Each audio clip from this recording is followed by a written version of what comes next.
Columbia High School tonight. Those that have spent 4 years, 3 years, 2 years, 1 year as a senior, it doesn't matter. They've spent their 4 years at CHS in their sports, their organizations, doing everything they could. We're going to start with the ROTC. Gregory Ruddock. His parents are Justin and Margaret Ruddock. After graduation, he plans on taking classes at SWIC while continuing to work at Walmart. His favorite memory at Columbia High School is ROTC trips to Washington, D.C. His biggest accomplishment while at CHS is earning rank of Master Sergeant in ROTC. In cheer, we have Emily Gillen. Her parents are Eric and Denise Gillen. After graduation, she plans to attend Mizzou and major in entrepreneurship. Favorite memory at Columbia High School, sophomore homecoming and All-Spirit Week. Biggest accomplishment at CHS, winning ICCA for cheer 2 years in a row and getting to complete at state. Sophia Hoop. Jeff and Cheryl Hoop. After graduation, study nursing at University of Tennessee and continue to cheer there. Favorite memory at Columbia High School, going to Chicago every summer for cheer camp with the team. Her biggest accomplishment while at CHS is getting third at state for cheer. Megan Levin. Parents Jennifer Harrigan and Brad Levin. After graduation, she plans on attending McKendree University and continuing her athletic career in cheerleading. Her favorite memory is beating the seniors junior year to win the Spirit Stick during her Spirit Week. Accomplishments at CHS is winning state title in soccer her sophomore year. Hannah Walters. Parents Marla Rose and Robbie Walters. After graduation, she plans on attending Western Kentucky University. Her favorite memory at CHS is hitting at state junior year. Biggest accomplishment at CHS is making podium junior year. Easton Andrews. Parents Tim and Chris Andrews. After graduation, plans are to attend Rankin Technical College to pursue an automotive degree. Favorite memory at CHS is going to Friday nights as an underclassman and being part of Friday Night Lights as an upperclassman. Biggest accomplishment at CHS is working my way up to a starting position his freshman year. Bryce Hildebrand. Parents Kevin and Lisa Hildebrand. After graduation, he plans to attend SIUE and major in biological sciences. Favorite memory at CHS is beating the seniors in Spirit Week his junior year. Biggest accomplishment while at CHS is playing multiple sports while maintaining a high GPA. Kyle Jackson. Parents Mark and Babs Jackson. After graduation, he plans on working construction and starting a small woodworking business. If that doesn't pan out, he will be an astronaut or a cat wrangler. His favorite memory at CHS is finishing football with people I started playing with. His biggest accomplishment at CHS is playing varsity sophomore football his sophomore year. Michael Jacobus. His parents John and Christy Jacobus. After graduation, attending Missouri State University to study business and cybersecurity. Favorite memory is hanging out with his friends during games and practice. Biggest accomplishment while at CHS is learning how to backflip. Mason Kohlenberger. Parents Sean and Becca Kohlenberger. After graduation, plans to attend Missouri S&T. Favorite memory is playing Freeburg last year. Biggest accomplishment while at CHS is playing football all 4 years of high school. London Little. Parents Mike and Sylvia Hill. After graduation, he plans further football, track, and academic career at University of Wisconsin-Oshkosh while majoring in business with a minor in marketing. Favorite memory is Spirit Weeks after prom. Biggest accomplishment at CHS, studying varsity football his sophomore year. Andrew Maulding. Parents Matthew and Angela Maulding. After graduation, he plans to attend St. Louis University. Favorite memory at CHS is beating Freeburg at home in the playoffs his sophomore year. Biggest accomplishment while at CHS is holding a 4.0 weighted GPA. Colin McLaren. Parents, Peter and Tracy McLaren. After graduation, he plans to attend SIUE as a nursing major, then becoming a nurse anesthesiast. Favorite memory at CHS is playing 4 years of football at CHS with his best friends. Biggest accomplishment at CHS is enjoying high school while he still maintains a 4.0 GPA. Garrett Pulcher. Parents Wayne and Kara Pulcher. After graduation, he plans to attend SEMO to study business, practicing full-time with Varsity in sophomore year. Biggest accomplishment at CHS is winning against Freeburg his senior year. Evan Pruitt. Parents John and Deanna Pruitt. After graduation, he plans to attend Mizzou and majoring in business. His favorite memory is going undefeated in the regular season last year. Biggest accomplishment at CHS is benching 225. Oliver Schrader. Parents Mia Lawson and Donald Schrader. After graduation, plans to attend college and to learn a trade. His favorite memory at CHS is hanging out with the boys after Friday Night Lights. His biggest accomplishment was achieving 13 foot on the pole vault. Maximus Souris. Parents John and Harua Souris.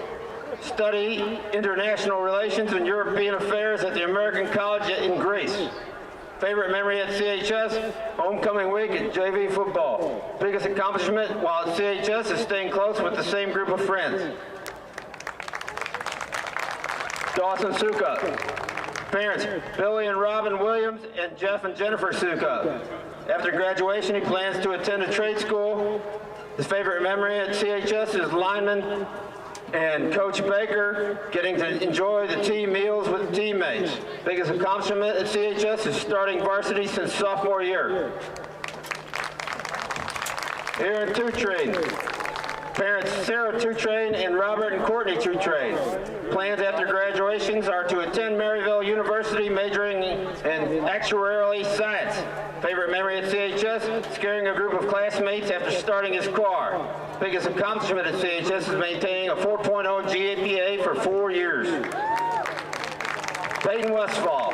Parents Sean and Aaron Westfall. Plans after graduation is to attend SIUE and major in education.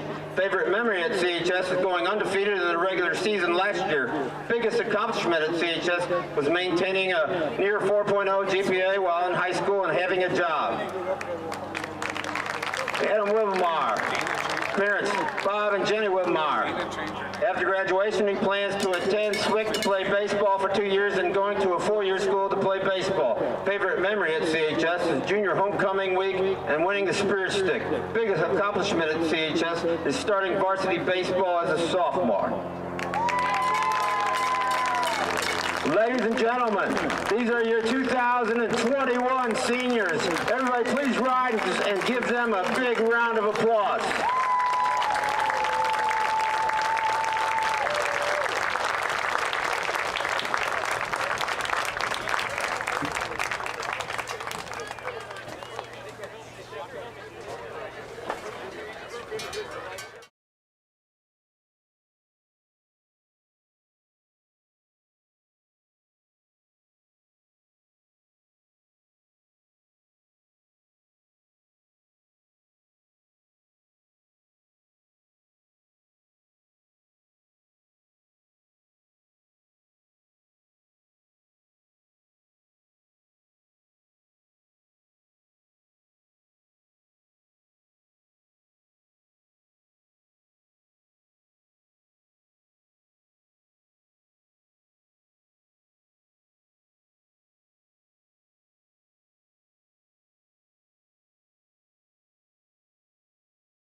Good evening, ladies and gentlemen, and welcome to another week of Columbia Eagles football here at the multi-purpose field in Columbia, Illinois. We're going to have a good game tonight on senior night, where we just honored 16 of the seniors, and it's a night unlike any other. A lot of fun things going on, a lot of good new things going on, and you hope that you end your career on a high note here at Columbia. Alex Schlemmer and Jared Germain here with you once again for this week 6 matchup. Week 5 matchup, rather. Jared, how you doing tonight? Good, Alex. How are you? Not too bad. New kind of night tonight. Do you remember what your senior night was like, who you played? Oh, man. You're taking me back, man. I don't really remember who we played, but I do remember my senior night. I know we won. I think it was against Carlisle, if I had to recall, because I think our senior night and homecoming was on the same night. So I don't know why we had to do that, but I think we played Carlisle and we won pretty big. So that's always a plus. We had senior night on our homecoming night as well. We played Bryce Central, lost 27-21. Still sticks with me on that. That was conference championship, senior night, homecoming night, and come up on the short end of the stick. I ended up getting hurt that night. Wasn't a great Didn't even night. Go to the dance the next day. Yeah, well, no, of course I went to the dance. Don't worry about that. I don't mean I did anything, but I was there, nothing else.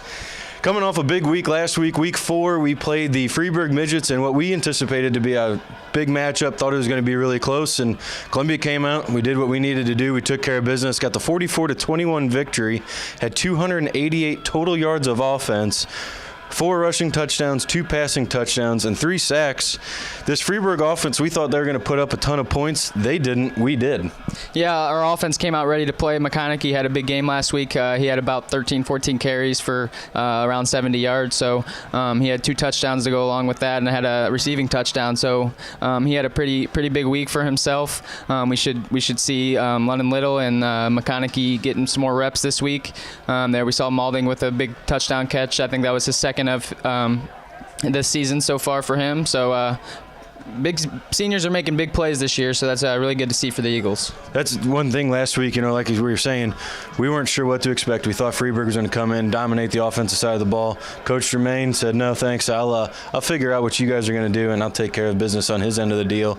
He only gave up, I think, 144 yards rushing Freeburg had and 92 yards passing. So we kept calling Lucas Stone's name, but he didn't really get anything out of it, and the Eagles were able to take care of business and get the big W. And with that, gets at least a share of the conference title. If you look back at it now, Freeburg plays Salem tonight. If Salem wins, that means we would be at least tied with Central. But then week 6, Freeburg and Central play, and if Freeburg beats Central, then that means we would be conference champs altogether. Currently, Columbia's sitting at 3-1. We're done with conference. Central, like I said, they will play Freeburg next week. Freeburg's only played the 1 game. And so that would be Coach Horner's 12th conference title, I believe. And I think the 15th overall for the school, or 17th overall for the school. So Columbia doing some good work in the Cahokia Conference. And it's going to be hard for me to root for Freeburg next week, but I might have to do it just a little bit. I don't think it's hard. Yeah, any Columbia fan, it's hard to root for Freeburg. And nobody wants a tie. If you're going to win conference, you want to win conference outright. Yeah, absolutely. So now this week we play the East Alton-Wood River Oilers, coming out of the Prairie State Conference this year. Currently sitting at 0-4. They've lost to Nokomis, Freeburg, Central, and Alton Marquette. They're averaging 9 points per game and 36 points given up a game. Don't have too much on them, though. We looked up for all the stats and that. Don't know too much. What do you know about watching film this week? Well, coming in, I talked to Coach Germain earlier today, and he said number 30, who was their running back, he will not be playing tonight. We saw him walking out on the field. He didn't have any pads, no helmet. So from there, their starting running back is not going to be going. We do know that they like to run outside zone, so we're going to see a lot of runs the same type of plays that we run, along with bubble routes same we run. So same stuff that Coach Horner plays. Coach Horner and the Eagles are 6-1 all-time versus the Oilers from East Alton. Won in 12, 13, 14, and 15. That's who we opened up the season with. The lone loss comes in 2004 whenever the Eagles were defeated 13-0 when East Alton ended up going undefeated that season. They have only allowed 13 points per game in those 4 home games against the Oilers while scoring 160. Not too bad to only give up 4 points, and quick math, you're winning that game 40-14. 4. And usually those were our first game of the year over the first couple years. So that was whenever Columbia's just starting off to start the season. So offense wasn't really, you don't know what to expect for your offense. So putting up points like that, that's pretty nice to see. Another big thing, 2014, a couple of weeks ago, whenever Howie was giving us some stats, I wanted to ask him, who was the biggest margin of victory? We got our answer this week. 2014, the 62-0 victory versus East Alton was the second largest margin of victory. Second to only 1980, going way back, 63-0 over Madison. So pretty neat stat that Howie has kept for us. And Coach Horner's squads have shut out the East Alton-Wood River Oilers majority of the time. So that's it's pretty good things to say. Don't know much about East Alton, but we're going to have to figure it out. East Alton's coming from the Prairie State Conference next year and will be joining the Cahokia Conference. The Cahokia Conference is now, instead of being the Kaskaskia and the Mississippi Division, will now be a 3-tiered conference with large, medium, and small. Large, we're still going to have Central, Columbia, Freeburg, East Alton, and Roxana will move in. Salem will be the last one they joined a couple years ago. Then it kind of gets a little messed up in that middle, the medium division. Chester, Carlisle, Oakville, Redbud, Sparta, Westland. I don't believe Oakville has football, so I think Dupo's going to come up into that. They're in the small division. And then after that, it's kind of the football plays with the middle schools and the small schools play basketball. So new look to the Cahokia Conference next year. I kind of like the layout of it. I mean, you got Freeburg and Central, who we're going to get to see each year from now on. So, I mean, looking forward to Freeburg and Central, which every football player has that game circled on their schedule. So that's something that a lot of players will look forward to in the next coming years. And the big thing, you still get to keep your week 1 matchup, who's typically a bigger school, typically with Muscuda. And then next year will be Waterloo in week 2 as well. So that's cool that we get to keep that rivalry. We went down tonight. We talked to Coach Horner before the game, and he had this to say about what to expect this week, what was last week, and his message to the seniors on senior night. Head football coach, Coach Horner. Coach, last week, huge win over Freeburg. How do you not allow a letdown game this week against East Alton? I think it's just the next game mentality. You know, we talked this week about, at the end of the game last week, enjoying the victory, but then it was time to move on. And Monday's a refocus day for us.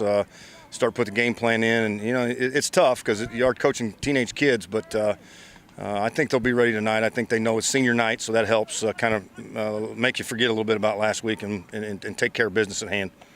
So East Alton, you've played them 6 times in your coaching career. Somebody we haven't seen that often, but they will be joining the conference next season. What do we expect out of them tonight and potentially in the future? Yeah, I mean, I think they're in some ways a lot like Freeburg, just because their kids are big, they're aggressive. They're a run-type team. They like to run the football. They're going to have tight end and wing back in the game most of the time, so try to come right at you. I expect it. I expect it like every week. If we don't control line of scrimmage, we'll be in a dogfight. If we control line of scrimmage, I feel like our athletes are good enough to help us win and hopefully win big. You mentioned senior night. You got 16 or 17 of them tonight. What's your message to the guys when you come down here for warm-ups, and your message you'll give them when you go back up that last time and you come back down for senior night and all the festivities? Well, I think first and foremost, you have to take it all in. This is going to be the last opportunity they have to play on this field in front of their home crowd, and senior night's always special. It's one of those nights that we love to celebrate those guys. I think it is about them tonight, and all of our younger kids have to understand that they're playing for our seniors tonight, and we'll hopefully be able to send them off the way that they deserve to be sent off. All right. Thank you, Coach. Appreciate it. Thank you. Come out of a big game like you had last week, go up to a little bit of a lesser opponent this week. You don't want to have that letdown game, and that's what Coach Horner said. You just got to put last week behind you. It's a new week, and just got to get the job done. Yeah, absolutely. And for these seniors that are coming out on their last game playing on this field, it's definitely going to be a special moment for London Little, for Dawson Sukup. I know I could throw a lot more names out there that we'll talk about later in the game, but senior night's supposed to be a special night and supposed to end on a win. So we're hoping to see that tonight. Absolutely. So, Coach's keys tonight. Pretty simple. They haven't changed too much after last week Yeah, either. they really haven't. I mean, with number 30 being out too, number 1 there stop the run, so that should be a little easier for the Eagles defense to maintain the run, get them in the passing situations, which we've seen all year, and our cornerbacks and safeties have played really well. Dominic Vegley has stepped up as safety as a sophomore, so he's been playing a lot better. And then our linebackers need to get more involved and make plays. Garrett Polcher and a bunch of other guys need to get their names involved and make some big hits tonight and maybe pop some helmets off. Get the job done. Get a couple fumbles. We've talked a lot about turnovers this year. We've had a bunch of interceptions, not too many fumbles, so let's see if we can get one tonight. Tonight's prediction for you, what do you got? I'm going to go 35-6. I think the Eagles are going to take this one. We might give up a touchdown late, but I think Coach G's defense is going to be solid throughout the whole game, and I think we'll come out with the win. I'm going to go 42-6, same thing. I don't think he's going to give up too many scores tonight. Again, could be a late one. Might squeak one in there every once in a while, too. I think our athletes, like Coach Warner said, our athletes are good enough. I think they'll be able to get the job done like they have week in and week out for us. So I'm not expecting a close one at all tonight. I hope I'm right. I hope I'm not wrong. But I think the senior night could be pretty special for all these kids. We've got football senior night, cheerleading senior night, junior ROTC, band. So it's a lot of fun for all these kids. They had so much taken away from them this year. They can't have prom. They can't have homecoming. And they're cut 3 games. They're cut 3 games or cut a postseason. Yeah. So hopefully tonight, their senior night, they get to go out, have fun one more time together. Hopefully it's fulfilled. And get out with a victory. We are 6 minutes away. The band is down on the field. Can't imagine that the players will be too far behind. So we will send it to a break. We will get situated the way we need to be. And we will bring you Week 5 football here from Columbia when we get back.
I don't care how many things you screw up in a night if you're a band, but as long as you don't screw up that national anthem, I'll be happy. And we've never had an issue with Mr. Itersky's band. And congratulations, Mr. Itersky. This is his final home game as well for football. So a great job once again by Mr. Itersky. And let's see what he's about to do now. He's going to fall from the top. I bet he backflops into that. Yeah, he's going to fall from the top step. Oh, here he goes. He turned around. Still pretty good, though. So good job, Mr. Itersky, once again. Good job, band. It's something that pretty much goes synonymous with football is you got the band down there as well. So enough pregame talk. It's time for Eagle football. Yeah, I'm ready to go. I'm ready to see Adam Wibmeyer, senior kicker, boom this one in the end zone and get this thing started. Columbia all season, I don't know how many times we've received a kickoff. It hadn't happened often. Defer. He likes putting that defense out there first, and it's worked out pretty good. I mean, a couple games we've had a fumble right off the first or second play, and then we scored right on the next play. So Coach Horner likes putting his defense out there to start the game to mix it up a little bit. Wibby sends it deep, and it's going to go to the right side of the field where it gets kicked by an East Alton player.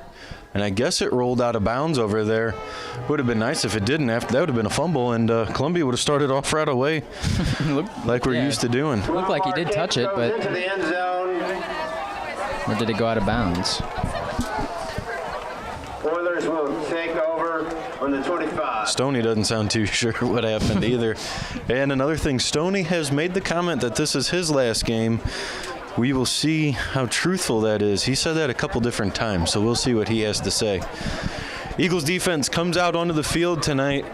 Bend don't break mentality, as the ball did go out of bounds, so it will be at the 35 for East Alton to take over. I think it's different in every league. NFL, college, you get it when it's out of bounds, you get it at a different yard marker. Can't hand the ball off. They're going to run to the left side and have nowhere to go. It's going to be Colin McLaren once again to make the tackle. Number 17 is going to be in as running back for East Alton tonight, with number 30 being out. And it will be a loss of a yard. And when you look at this Eagles defense right now, I bet, let's see, you got McLaren Senior, Sukup Senior, Hildebrand Senior, Pulcher Senior, London, Maulding. I mean, you look all over the field, they're 7 or 8 of the guys are probably seniors out there, so it's going to be sad to see these guys go next year, but looking for a big game out of all of them. Sending a motion man's one of the wing backs. It's going to be a counter the other way with a pull-in tackle, it looked like, and they're not going to gain anything. Something new we've got tonight, we're testing out, getting ready for next season, is an on-field microphone, and we have former CHS wide receiver Sam Horner down on the field. Sam, you got me? Yes, I do. Can you guys hear me up there? I think we got you up here. What's the attitude like down there to start this game off tonight? Well, you know, I think I was talking to Coach Germain and Coach Horner before the game. They're a big team. I don't think that's a secret. So, you know, like they've always preached when I was in school, you know, win the game up front, up in the trenches. So I think if they dominate up front the way they want to tonight, they'll be in good shape. London Little nearly intercepts that ball. It is complete over to the right side, but good for nothing on the play. Sam, only a year ago for you, your senior night, what do you remember out of that night? Andrew. Oh man, it's some emotions. I'll tell you that. I can only imagine what these guys are going through, you know, with the year they've had. But it's a feeling like I've never had before, you know, stepping on the field, especially in a school you've gone to your whole life, grew up in, and you know, when it's possibly your last game on your home field. It's definitely a different feeling, but I think it gives you sort of like some motivation, you know, so to really get after it. So. The dangerous London Little is going to return the punt. Not too many opportunities this year. He's going to get a couple yards, and he's going to fake like he's going out of bounds. Stays in to get an extra 10. Having somebody like that return punts sure is fun. Sam, I appreciate talking to you. We'll probably be coming down to you a little bit later, and we might even see if your brother Nick wants to talk to us as well. Yep, sounds good. We'll share the fame. So appreciate it, Sam. Yep, no problem. Columbia will take over on the 42. So Columbia's offense comes out last week, had 147 rushing yards, 141 passing yards. So gotta love the balanced attack that the Eagles had last week. Quarterback Colin McLaren's going to come out, the senior. He's going to have doubles to the left side, wing back left. He's going to hand the ball off to London Little, who's going to fumble it. That ain't good. And it's going to be recovered by East Alton at the 50-yard line. Recovered by the Oilers. And the East Alton Oilers will start over right there in the middle of the field. And that's something Coach Horner is not going to be happy with, because normally whenever you're coming out in a game like this, it's senior night. The other team is 0-4, so I mean you can't play down to the other team's level. You got to come out ready to play. And they're on the first play of the offense, fumble the ball. So Coach Horner will not be happy after that play, but looking for a good stop here by the defense. So they're going to have single wide receivers going to send the motion man to the left side, hand the ball off once again, just going to power their way for another yard. Going to be brought down there, looks like Schrader 1 yard and on the number play. 75, Dawson Sukhop, and Wibbemeyer. 3 keys to the night's game, Jared. What do you got for us this evening? So I know that Coach Horner said avoid the letdown game. Coming off a big win last week like we had against Freeburg, you got to come out ready to play. And like I said, after that fumble right there, he's not going to be too happy about that. But start fast. We obviously haven't done that yet on the offensive side of the ball. But enjoy the moment. This is senior's last home game, so make it a fun one. Double to the left side, going to be a pass, just a little now route.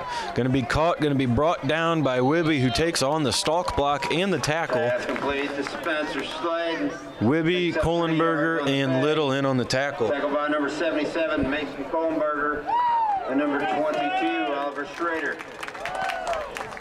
Bunch of seniors getting in on the action early for the Eagles. Great to see.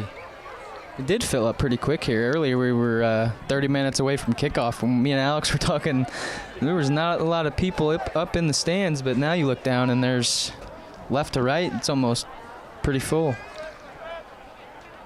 A brisk evening from the Columbia Multi-Purpose Field, where the 3-1 Eagles take on the 0-4 Oilers. Going to be a quick handoff. It's going to be a reverse up the middle. Going to be snuffed out right away by Oliver Schrader. Great job staying home, like you said, Jared. Oster on the carry, tackled And that's by something you've seen Oliver over the years with the Dylan Hildebrands. Who else played outside linebacker like whenever you were playing? Derek Hornbossel. Derek Hornbossel with those long arms. I Yeah. mean, we've had so many athletic guys that can play that position to where you force the guys in back inside to your other teammates, and that forces them to come make plays. So it's nice to see Oliver Schrader make a good play there. Coach Horner's mom, once again from Fort Myers, Florida, coming in. As always, we appreciate it. She's got 2 grandsons turning 19 years old today, Nick and Sam. Happy birthday, boys. 4th down and 6. East Alton's going to go for it. It's going to be a draw. Looks like the quarterback was wanting to keep it. Not going to get anything, and brought down by a host of Eagles, and it'll be a turnover on downs right at the 50-yard line again. No gain on the play. We'll see Coach Horner coming back out. He had London Little at the running back position. Looks like he's going to put McLaren in there with McConaughey now back at the running back. We talked about McConaughey having the big week last week, having the 3 touchdowns. Only rushed, though, for a few yards. Thought we rushed for a lot more. It's going to be a quick pass to London Little up the middle. He's going to try to make something out of nothing, but he's not going to get anything before getting popped. Trying to make the spin move. McConaughey last week, 18 rushes for 60 yards. We'll forget about that. 3 touchdowns. Good job, Kyle. Officially a loss of a yard on the pass from McLaren to Little. I thought that would have been a closer game. Schrader comes on. 2 Train comes off. First half, they couldn't do nothing right. Schrader goes to his normal sniffer back position. Doubles for the Eagles up top.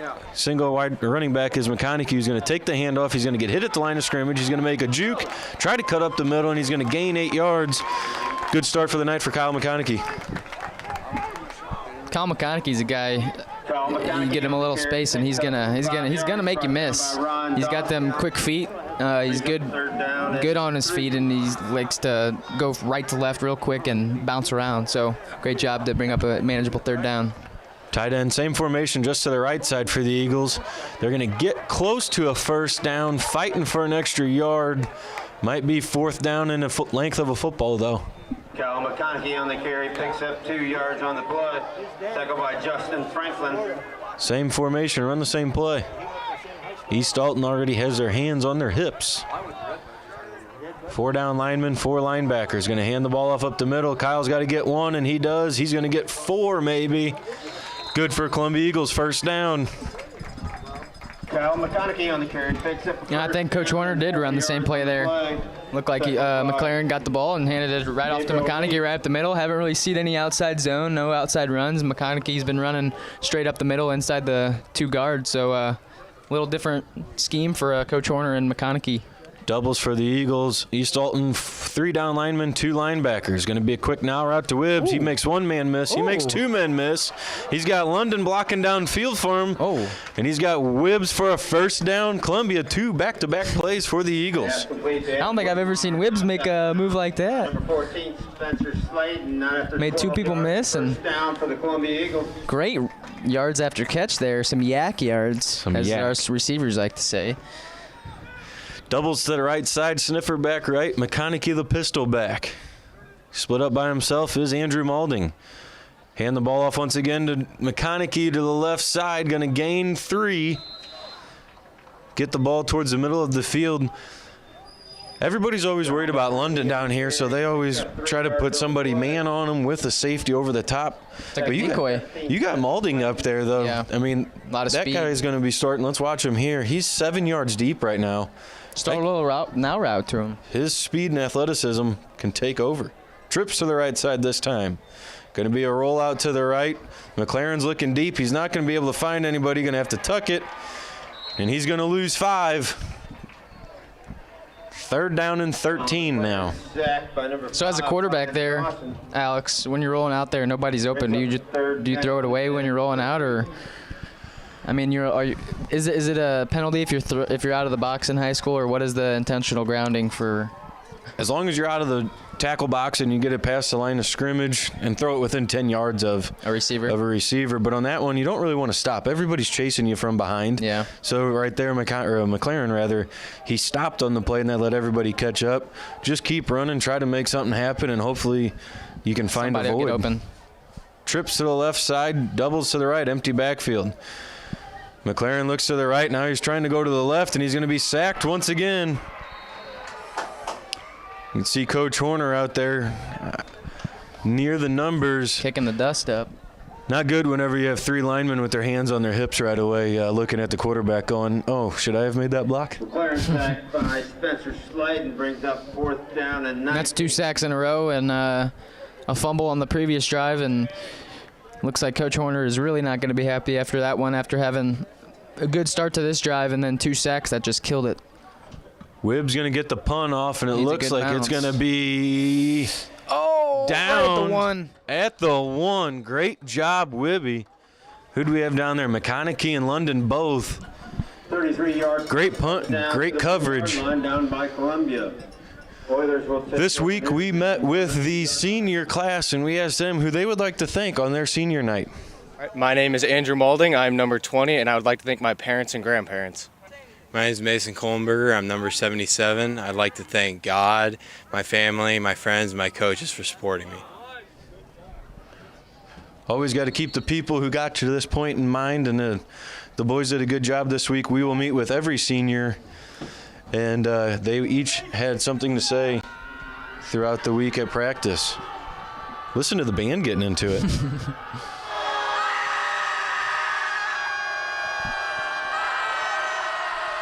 Love that. Running back to the right side, he's going to have to fight to get past the line of scrimmage, and he does. Good for 2, maybe 3 yards, brings up a 2nd and 7. We've talked about the band in basketball all the time. Football, they do just as well down there, especially right now. You're going to see it. Yeah, in basketball, I mean, there's not a better feeling running out of that tunnel, and that is just one of the greatest feelings I've ever had in my life from being a Columbia basketball player. So I know if any other Columbia basketball player previously that have played here, it's pretty special. So thanks to Mr. Itersky for all the years. Barkin this time. Going to be a quick now slant route, and it's going to be through the hands of Wibbs. And I think that was just enough to throw off the wide receiver. As the ball falls incomplete. Barking like dogs. Let's see what we got on 3rd down. See, there on that outside linebacker, if that was Derek Hornbostel, that was probably an interception. No, that was not. His hands were horrible. He had those, He what do you had call gator them? hands. Yeah. Yeah, there wasn't too many interceptions through those hands. Now, if you picked up a fumble, you weren't going to catch them. Yeah. But interception, I think, was out of the question. Yeah, his one stride is probably 4 of mine. At least. 3rd and 7. Doubles running back to the right side. Quarterback's looking right. It's a timing route. It's going to be picked off by London Little. He's got to make one man miss, and he does. Columbia Eagles touchdown.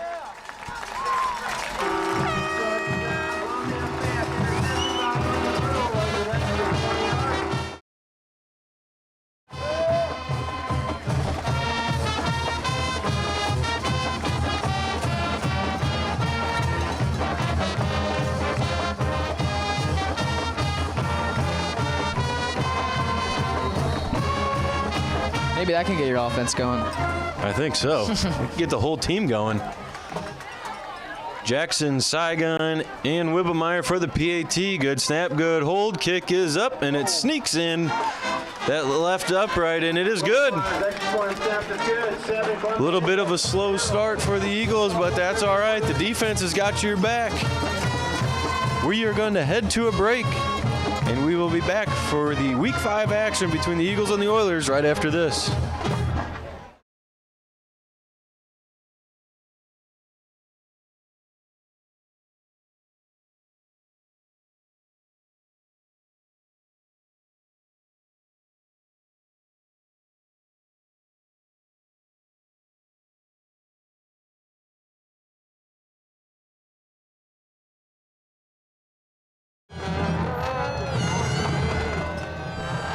Who needs offense? Defense wins championships. Defense scores first.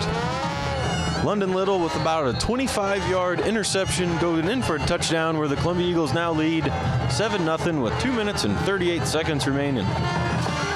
Wibb with a much better kick this time. Booming. Caught at the 3. Got to have contained by the return team, and they do. Much better, and it will be down at the 20, where East Alton will come back. 55 yards to Brendan Noel. Had a little powder on that touchdown, Alex, by the... Oh, I forgot about that. Gosh dang it. I forgot about it too, but I can just see it in the air now, as we have a whiteout by the blue crew tonight. I think that's something they did. They started it a couple years ago. Our first touchdown, they have like, what is it, just regular white powder, and they just throw it up in the air. I know you see it at like college games and stuff, but I guess we're on that trend now, so go Eagles. First down and 10 for the Oilers. Columbia going to have 4 down linemen, 3 linebackers. Going to be a stretch play to the right side. We force it back in, where they're going to gain 3. I believe that linebacker on that side is McLaren, and that's a big play for him. He's got to force everything back into where all the tacklers are, not let it get wide.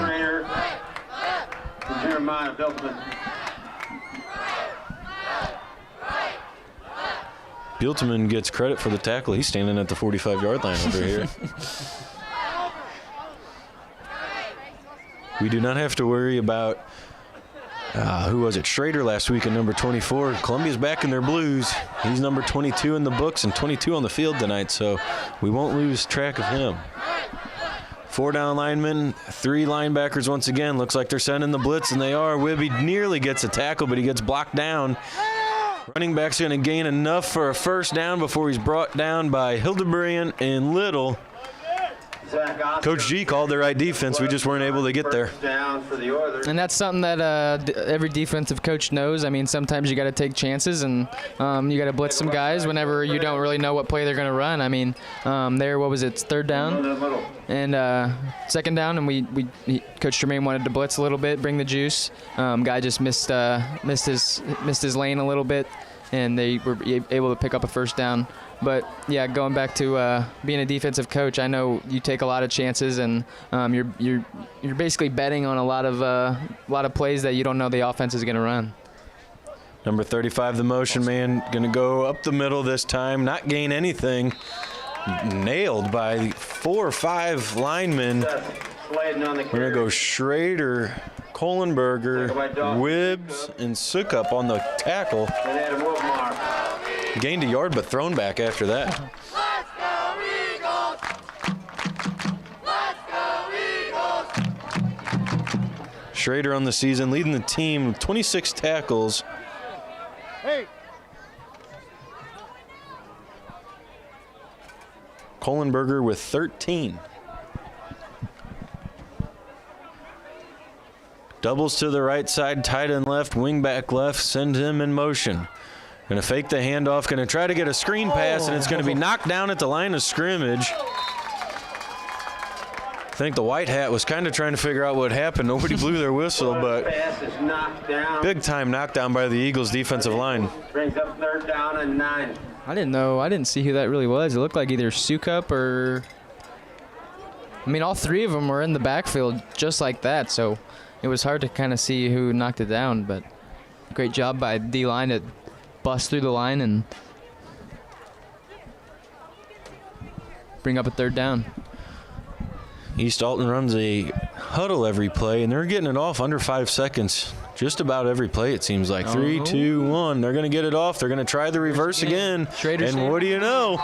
Oliver Schrader, great job 2 times now on the reverse for a total of -4 yards, I think, on the 2 times they've ran it. And Coach Germain is definitely going to express that to him next time he runs off the field. That's something that he has emphasized over the years for those linebackers to just stay home. Because if you see a guard or a tackle pulling, you know they're probably coming right back your way. So great job by Schrader seeing those first 2 plays on those first 2 reverses that we've seen to stop them there and cut them short. After 1, Eagles lead at 7-0. We will send it over to Evan Pruitt and Adam Wibbemeyer on what they have to say on senior night. I'm Evan Pruitt. I'm number 10. And I'd like to thank my parents, Coach Horner, and Coach Germain for always pushing me. I'm Adam Wibbemeyer, number 23. And I'd like to thank my family, my friends, and my parents, and everybody who made me the person I am today. I'd like to give a special shout out to my 8th grade basketball coach, John Wehrenberg.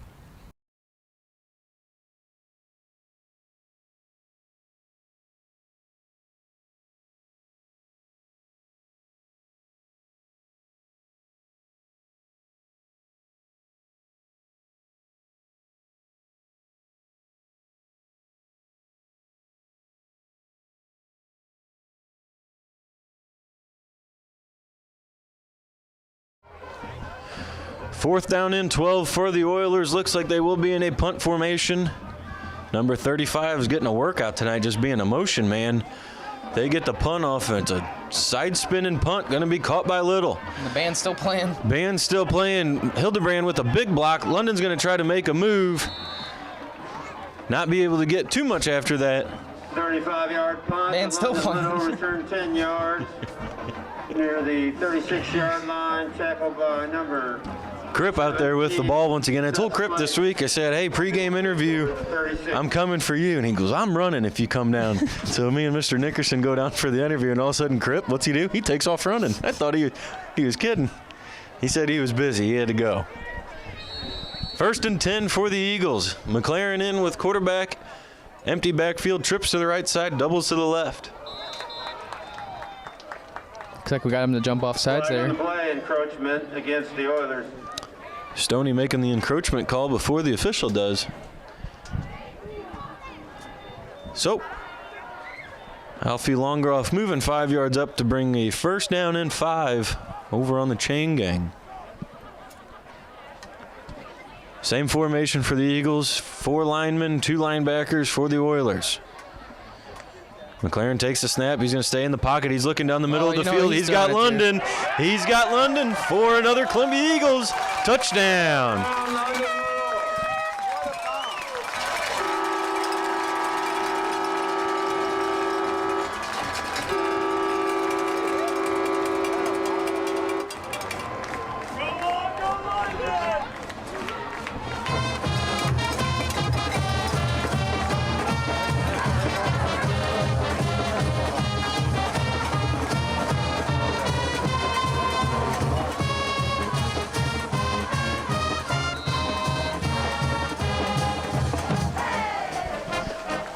Saigon and Wibbs once again.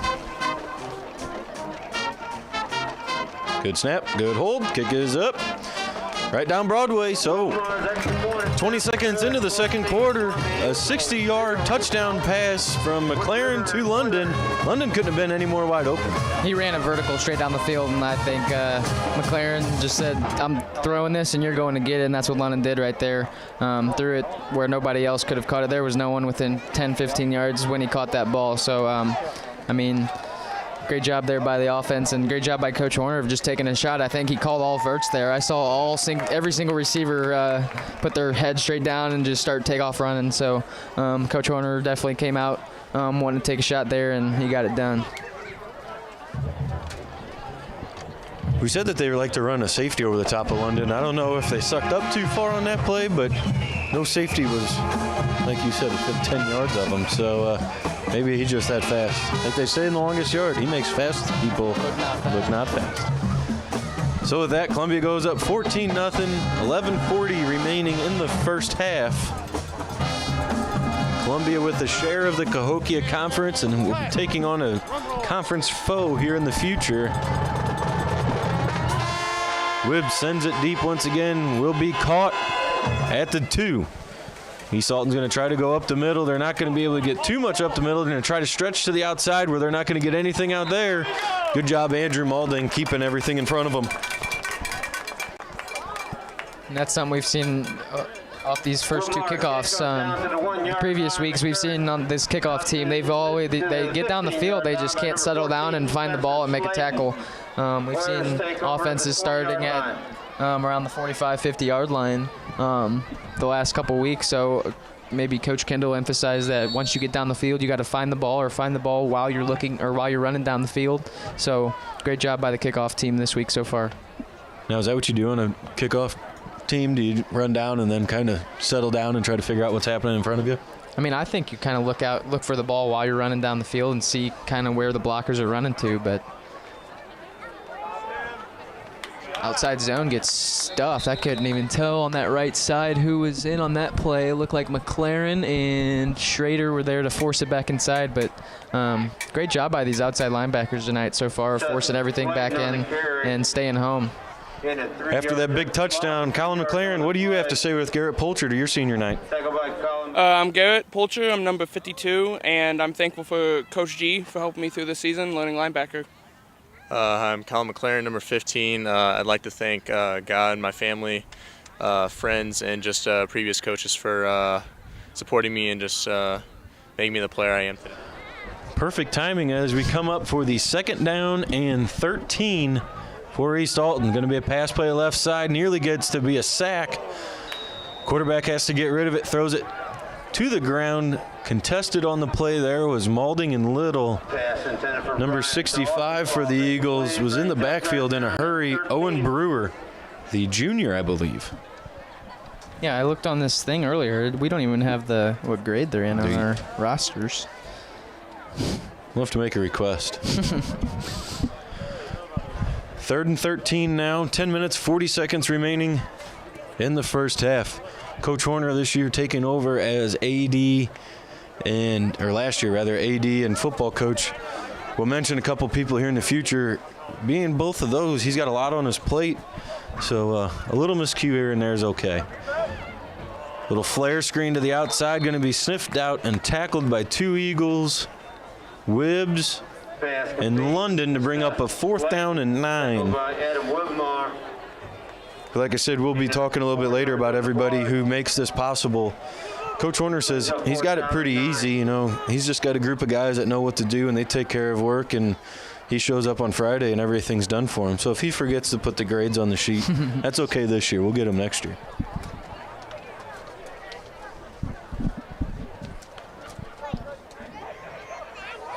Looks like they're in punt formation here. London Little standing at about the 50-yard line. And this punt is either tipped or shanked, but it was about a 10-yard punt. It ends up and it looks like the Eagles are going to take over around the 30-yard line. So a net of 12 yards. Great start here for the Eagles offense. They don't got to go too far to reach the end zone. Honestly, I don't think the chains moved. I think they just retightened them. Looks like Bagley in at quarterback now. Doubles to the left, trips to the right. Reverts again, all verts. Might as well. They're doing man-to-man once again. It's going to be a quarterback scramble up the middle. Might have a little bit of a draw. Once again, though, not too many the linemen there. Looked like he was in the middle of the hole there. Dom ran into the back of him. But that's good for 8 yards. I did also talk with Coach Germain this week, and they said they integrated a new offensive set that we might see a little later on with Lon and Little running a little quarterback, maybe wildcat action, so maybe we'll see that a little later. Same play once again. Dom's going to get enough for a first down. Good for 4. Kripp was telling me about that this week too, saying how London was going to be back there. He goes, they got a funny name for it. I just can't think of it. I go, you talking about a wildcat? And he goes, yeah, that's it. He thought it had something to do with London. Same formation, 3 down linemen, 2 linebackers. Gonna be verts up the middle. He's got 2 trained across the middle, and he was about a second late. If he would have got rid of that ball right now, I think we have another touchdown. Pass intended for 2 train. Knocked down by Good enough pass, though, to where nobody else could get it but the receiver. Safety came over and made a good leap for it, but it was really high, so nobody could really get to it, but great job to throw it out of the cornerback's reach. 2 train off, Schrader on, tight end for the Eagles.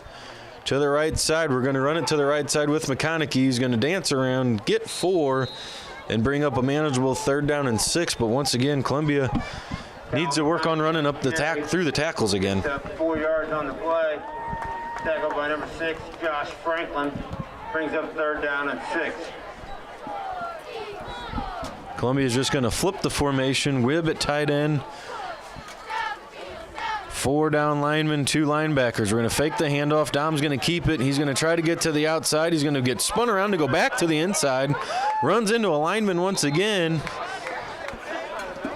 But that's good for Columbia Eagles. 1st down. Get out of the way, big uglies. It's like Tetris out there. Or what is it? Pinball out there. He's bouncing around. 7 yards, 1st down for the Eagles. Tackled by number 11, Kenny Beecham. We'll see if we can score a touchdown here, if we can go down to Sam Horner and talk to him and see what's been going down on the sidelines. Looks like Heavy formation heavy this set. time. 1st down and goal. Turn around, hand the ball off. Nope, we're going to fake it. We got a man open. Schrader. That's Schrader. Schrader in for Columbia Eagles touchdown.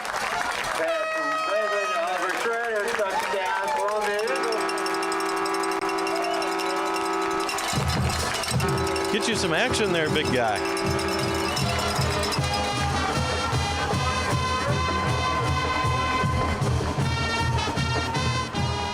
Is that his first touchdown of the year, I believe? I believe so.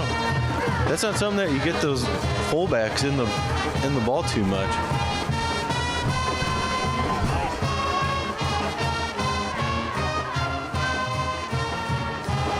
East Alton loads the right side. We're going to have to move a man over to account for all of that. Good snap, good hold. Kick is up. And it is good. Extra point attempt is good. 21 Columbia Eagles, 0 East Alton Oilers.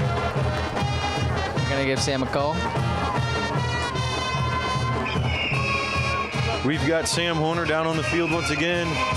Sam, Eagles starting real quick, up 21-0. They having some fun down there tonight?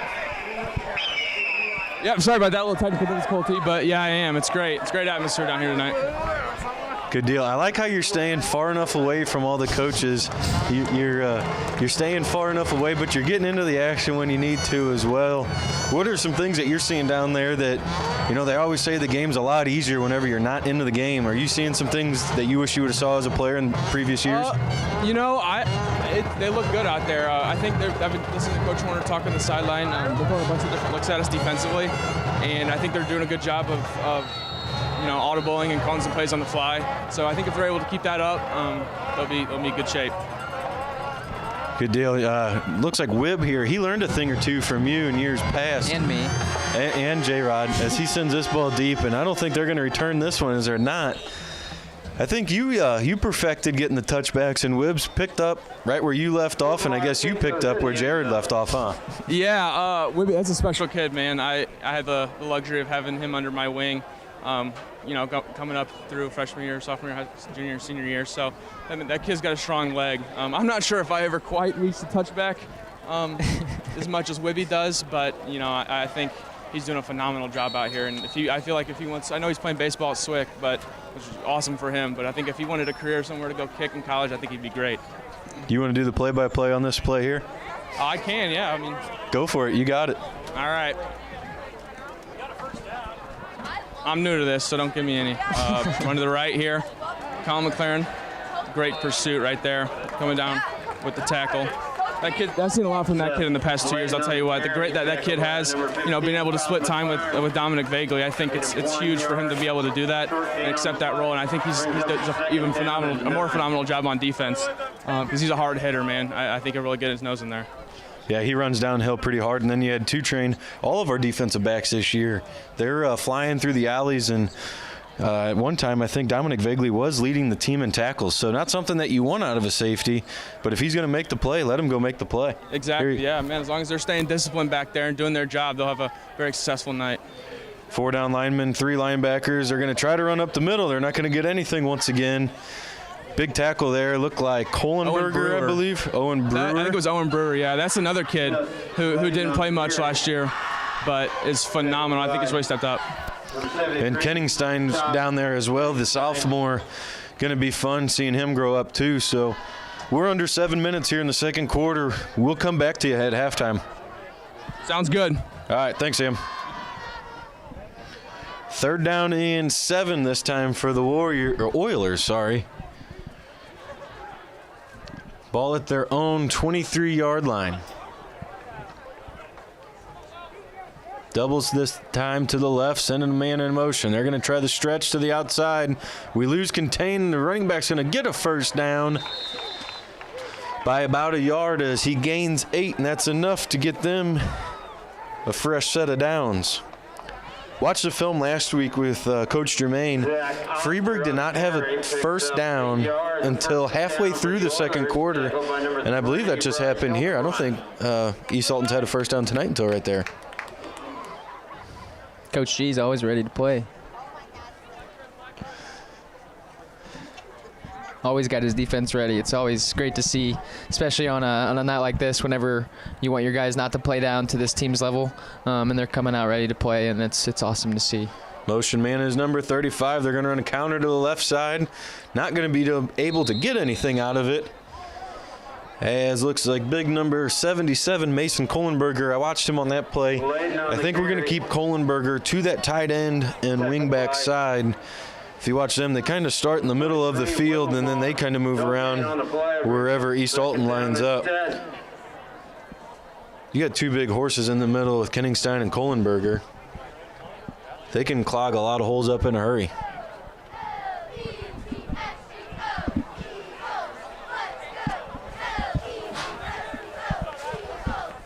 Brewer to the right side this time with Kenningstein. McLaren up, looking like he will blitz. So do the rest of the linebackers, and East Alton's going to call a timeout. With that, Easton Andrews and Kyle Jackson are next 2 seniors to thank on senior night. Kyle Jackson, number 54, and I'm thankful for my parents and all my coaches, all my previous coaches through Blue Jays and up. Easton Andrews, number 70, and I'd like to thank my family and all my previous coaches and coaches now that have pushed me to be the best football player I can be.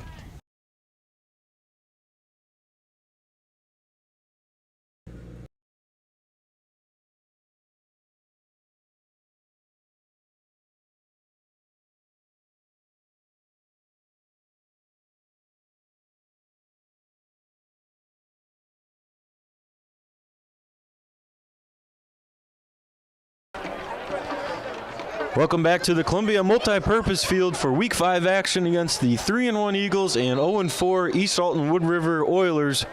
Columbia leads at 21-0. 2nd down and 10 for East Alton. Going to be a quick slant route to number 5, and it's going to be picked off once again. Andrew Maulding with a snag. Columbia intercepts the ball. Went through the hands of number 5, and Andrew Maulding, the conference leader in turnovers, the team leader in turnovers, with his 4th interception on the season. Wow. I don't know how he came up with that one. That one probably would have hit me square in the nose, but great job of Maulding of staying aware there. Ball went right through the receiver's hands and ended up in his, and he comes away with an interception. First down and 10. We're going to fake the bubble. We're going to take a shot to London. It's going to be a little underthrown. High pointed by London, but falls incomplete. Little underthrown. Yeah, let that ball go, Dom. This time I'd like to let the parents know of the color guard and the band that they need to report down to the inflatable helmet. London had to slow down a little bit when he got to about the 20-yard line. At halftime. But it's nice when you're a quarterback. I'm sure you had a guy or two that could just run by anybody, and it's nice when you have a receiver like that to where you can just throw it as far as you want, and then either they're going to get it or nobody else is. McConaughey tries going up the middle, and he had to stretch it to the outside. I think he should have just kept going up the middle there, and he would have got a couple extra yards. But with that little step to the left, he actually lost a yard on the step to the left, and it'll be a 3rd down and 9. I had Eric Reed, who outran my arm. I'm not saying I had a strong arm. That kid was just quick. And then I had Stephen York same way. Quick, had sure hands though too. So he was my 3rd down receiver. If I needed Mr. Reliable, huh? Yep, if I needed a catch, I was going to York. Trips to the right side, hard count for the Eagles, and they get all 3 of the linemen to bring up a 3rd down and 4. And that's something we've seen over the first couple weeks. We saw whenever we would run those plays, we would jump off sides a couple times in the first couple weeks. So it's nice to see us not jump off sides and to stay disciplined. And Coach Horner's done a great job with his team and keeping them disciplined throughout the year. Whenever this year has been a much shorter year and all out of whack. Dom going to be on the quarterback draw. He's going to get to the outside, gets a big block from McConaughey, and he makes one man miss, and he's going to get into the end zone. Touchdown, Dominic Vagley.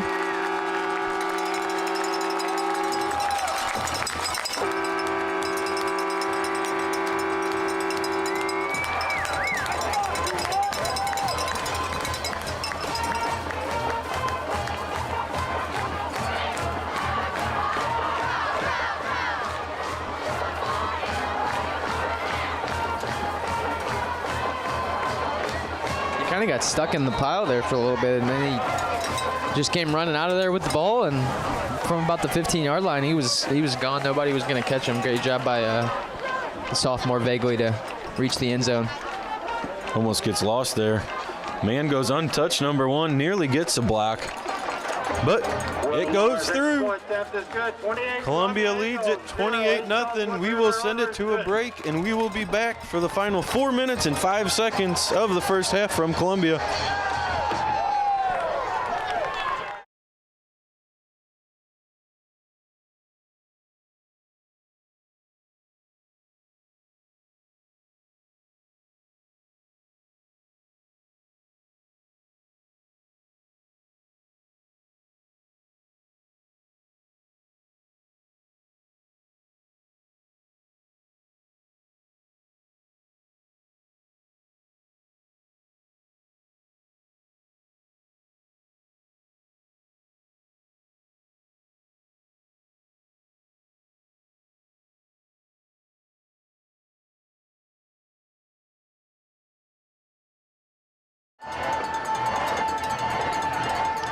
Wibby's going to send it deep, and it will be returnable from the 1.5-yard line where the East Alton Oilers are going to go to the left side. Going to have good contain. Now it's just going to be chasing them down, which the Eagles do. Kick goes to the 1-yard line, returned out to near the 25. And it will be a first down for the Oilers. Let us know where you were listening from. Just had one listener say they are down at the lake listening in. Aces Wild has the game streaming as well. We've seen California. We've seen, there's the Metter Clan from Willisville. Fort Myers, I believe I saw California and Alabama maybe too. There's usually a Colorado one on there every week too. Yep. So. Hand the ball off this time to the running back who's going to try to go to the left side. Looked like just a zone play there and gain 3 yards. Seth Sladen on the carry, picks up Howie, Buddy, and Sharkey got their work cut out for them tonight, watching the running back and trying to figure out who's making the tackles, because there's just a pile, it seems like, on every play. And that's something Coach Germain has enforced his whole career here, at getting hats to the football. That's the best thing that you can ask for as a defensive coach. Get as many hats to the ball as you can, and just making plays. The Beavers are listening from DeKalb, Illinois, where Donovan is a football player for Northern Illinois, correct? Mm-hmm. The 2019 grad. Hand the ball off this time. Going to get a stretch play to the right side. Going to be good for a first down as the running back had a full head of steam. Caught by number 52, Polcher. Zach Oster on the carry. And brought down after a first down was gained. 3 minutes remaining, just under 3 minutes rather, in the first half. We will have more senior night at halftime. I believe the band gets honored at half.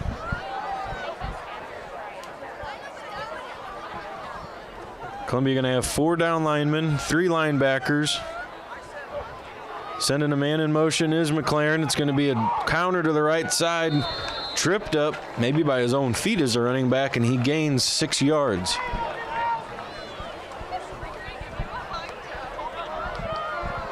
Looks like East Alton-Wood River is just going to keep running the ball here.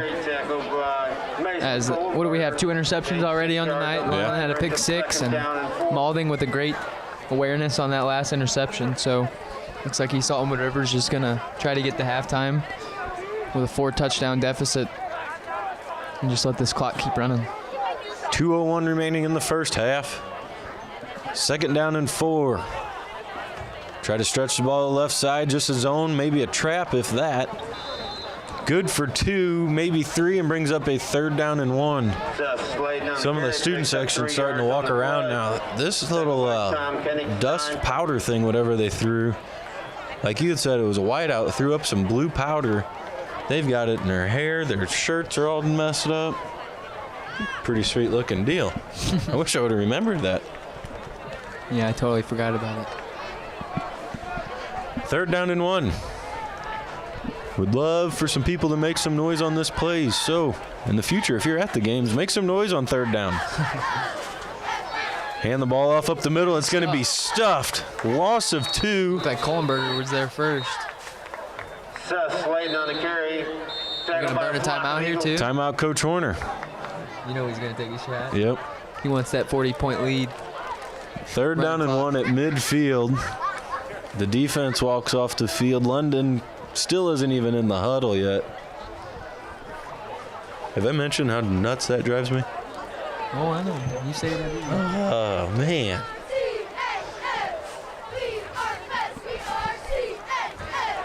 Fourth down and 2. What are you going to do here? I mean, you're on the defensive side of the ball, so I think you just blitz as many guys as you can. They've been running the ball a lot on this drive, so most likely not going to put it in the air. But if you're East Alton-Wood River, I'm putting the ball away here. I'm not giving Columbia the ball right at midfield. I'm pinning them as far back as I can and letting them go a full 80 to 90 yards to score a touchdown in almost under a minute. So if I'm East Alton-Wood River, I'm definitely punting the ball away. But we'll see what they have to do here. We'll see what they got to do. 4th down and 2 rather, from their own 45-yard line. Looks like they're going to go for it. Questionable call. If he gets it, he's a smart man. They're going to hand the ball off to the right side. They're going to get it. They needed 2. They got 2.5, and that's good for an Oilers first down.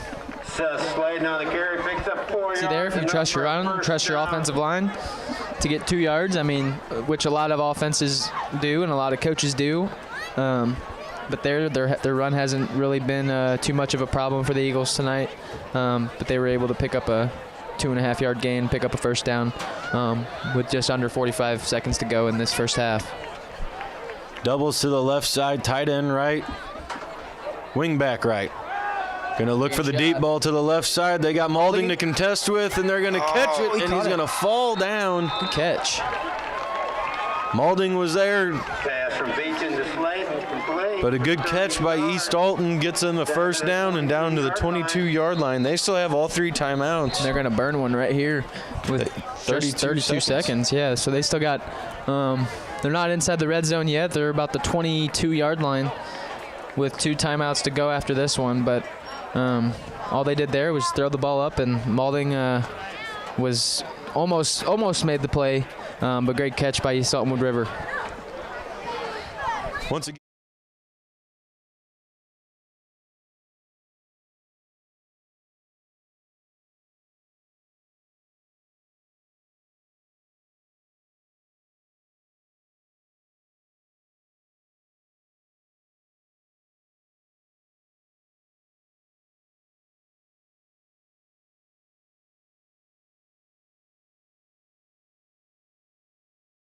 To Mizzou, go Tigers. Happy 19th birthday from the boys in the box. Is it 19 or are they 20? I thought they were 19. I think they're only 19. Is it 19? They graduated last year. Doubles to the left side, tight end right, wing back right, running back to the left. Going to be another pass play. They're looking for the wheel route. London got that. London. Oh. He was in the right spot. Yeah. If his arms would have been about 8 foot and his legs might have been about 8 foot, he might have stayed in bounds as the ball nearly hits the track. I've seen a play where a guy jumped out of bounds while he was in bounds and tipped the ball back in. Threw it back? Yeah. And then his teammate that was standing. So it was an interception. I wonder if that would count. I mean, they counted it. I think so, yeah. In high school football, I think it should count. You know, we laugh about that play there, but that's actually a really good play on East Alton's part. There's a quarterback. You have a chance at scoring. Don't do anything stupid. If he's not there, throw it out of bounds. And he did. He threw it to the track. That's what you want as a coach. Motion man's number 35, or they're going to go counter up the middle, and it's going to be caught by Owen Brewer. I think he was just there, and he didn't have an option. He had to hold on to the guy, and he was getting hit. So that brings up a 3rd down and 9, and East Alton will go to another timeout. Owen Brewer.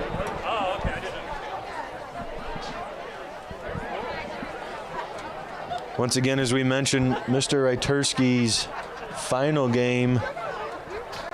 home game at CHS for the football team. He's always got the band ready to go there in state competition.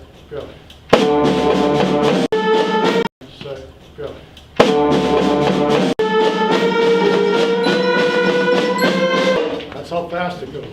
Ready and set.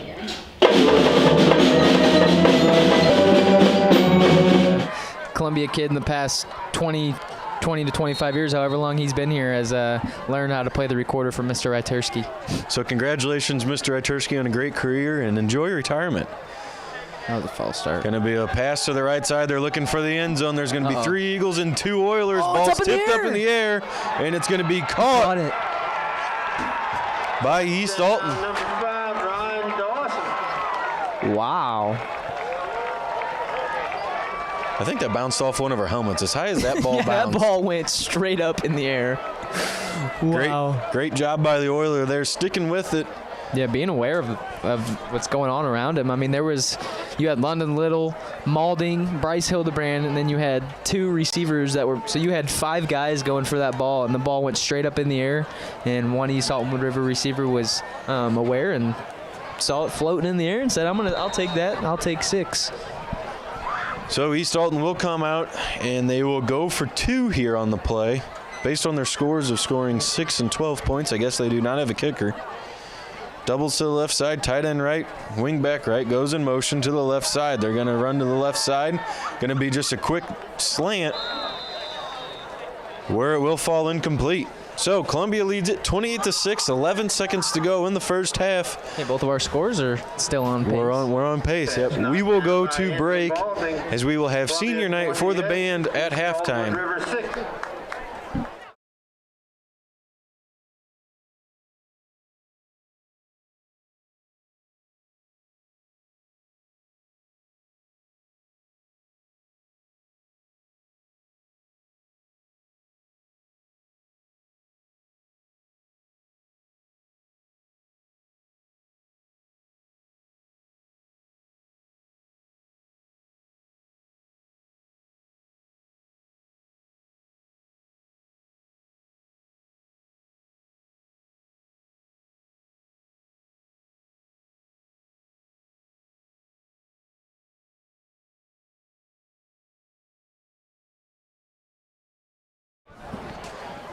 Welcome back to the multi-purpose field where East Alton's going to kick it deep, and it will go out of bounds at the 28-yard line. So Columbia will take over Goes out of bounds. Columbia will take over on the at the 35-yard line in the high school. So Columbia's going to go out 28-6 lead, 11 seconds to go.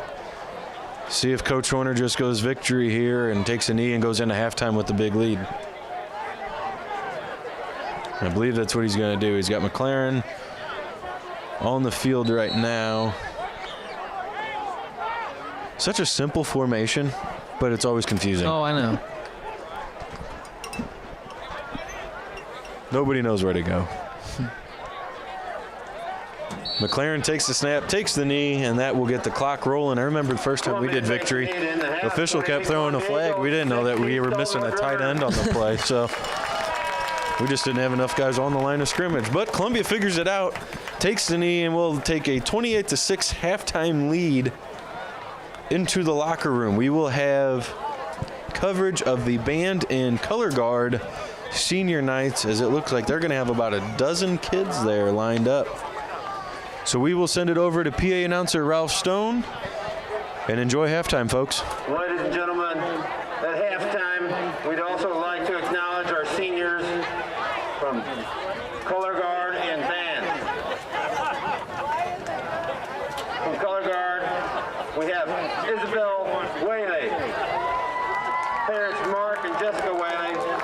After graduation, she plans to go into union for welding and then become a tattoo artist. Favorite memory at Columbia High School, color guard meals before football games, and just being in shop classes. Biggest accomplishment while at CHS is being in Mr. Oberfeld's Soaring Eagles. For the band, we have Mason Albers, parents Paul and Jill Albers. After graduation, he plans to attend Maryville University and study actuary sciences. Favorite memory at CHS is performing popular pep band songs at basketball games and cheering loudly for the team. Biggest accomplishment at CHS is winning best percussion and best marching band at every Picnieville parade competition they attended. Dominic Auer, parents Dennis and Amanda Auer. After graduation, he plans to attend SWIC and much more as possible. Favorite memory at Columbia High School is going to CHS band trip to Disney. Biggest accomplishment at CHS is winning All-State Pep Band twice. Patrick Berner, parents Trent and Nancy Berner. After graduation, he plans to attend Georgia Tech and major in computer sciences. Favorite memory at CHS is having a ton of fun at Disney with the band and watching the belly flop contest at the hotel pool. Biggest accomplishment while at CHS is earning the Best Day Award for piano and solo ensemble. Miguel Brown, parents Michael and Sandy Brown. After graduation, he plans going to Moody Bible Institute to become a pastor.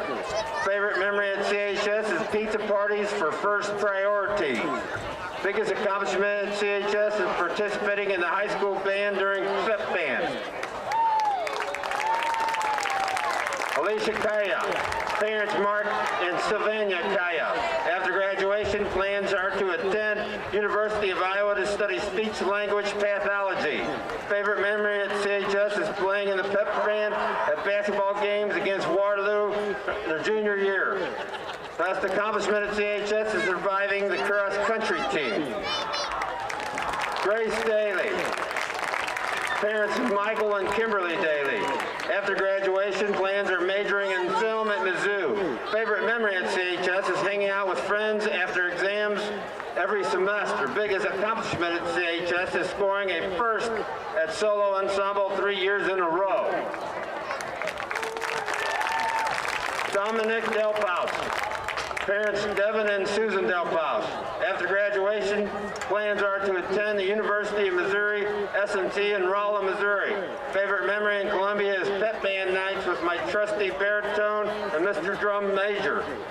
Best accomplishment at CHS is graduating. Lydia Dowell, parents Mark and Pauline Dowell. After graduation, plans are to attend Southwest Illinois College, majoring in graphic design and transferring to complete a bachelor's degree. Favorite memory at CHS is playing in the pep band, music, and basketball games. Biggest accomplishment at CHS is earning a superior ranking twice in a row for the IHSA solo and ensemble contest. Peter Goodneck. Parents Heather Goodneck and Tim Goodneck. After graduation, he plans to attend University of Illinois Champaign to pursue a degree in materials science and engineering. Favorite memory at CHS is playing Mafia on the bus to Disney for the band trip in 2019. Biggest accomplishment at CHS is getting percussion first chair at least once per year for all 4 years of high school. Daniel Lechner, parents James and Dana Lechner. After graduation, plans to attend SWIC and then transfer to an art school. Favorite memory at Columbia High School is the Florida band trip to Disney. Biggest accomplishment while at CHS is winning a third place ribbon at Art du Jour. Oliver Romero, parents Oliver and Deborah Romero, attending Southeast Missouri State University, majoring in chemistry on the pre-med track. Favorite memory at CHS is leading the band as a drum major, junior and senior year. Biggest accomplishment while at CHS is receiving an Outstanding Musician Award both as a sophomore and junior year. Morgan Seals, parents Shelley Seals and Ray Seals. After graduation, he plans to attend University of Kentucky, majoring in psychology and criminology. Favorite memory at CHS is traveling to Disney World with the marching band. Biggest accomplishment at CHS is receiving the Outstanding Musician Award freshman, sophomore, and junior year. Isaiah Starr, parents Rachel Starr and Stephen Starr. Plans after graduation are to attend SWIC and SIUE. Favorite memory at Columbia High School is playing in the pep band. Biggest accomplishment while at CHS is graduating. Corinne Tullis, parents Mark and Michelle Tullis. After graduation, her plans are to attend SWIC to study nursing. Favorite memory at CHS High School is winning the Spirit Stick for junior year. Biggest accomplishment while at CHS, receiving a first place rating in solo ensemble sophomore year.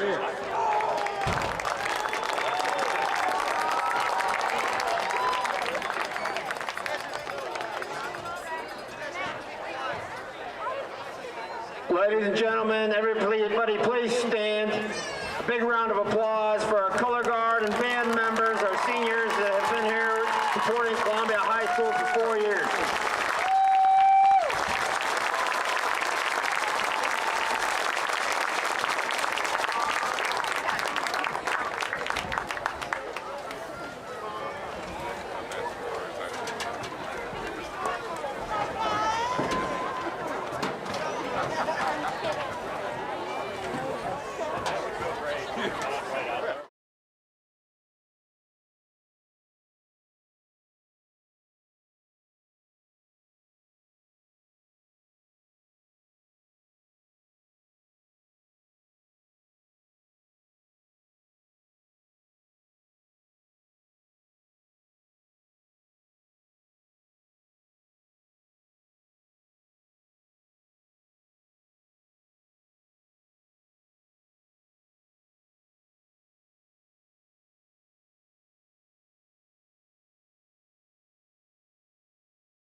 halftime. So watch out. They're gonna.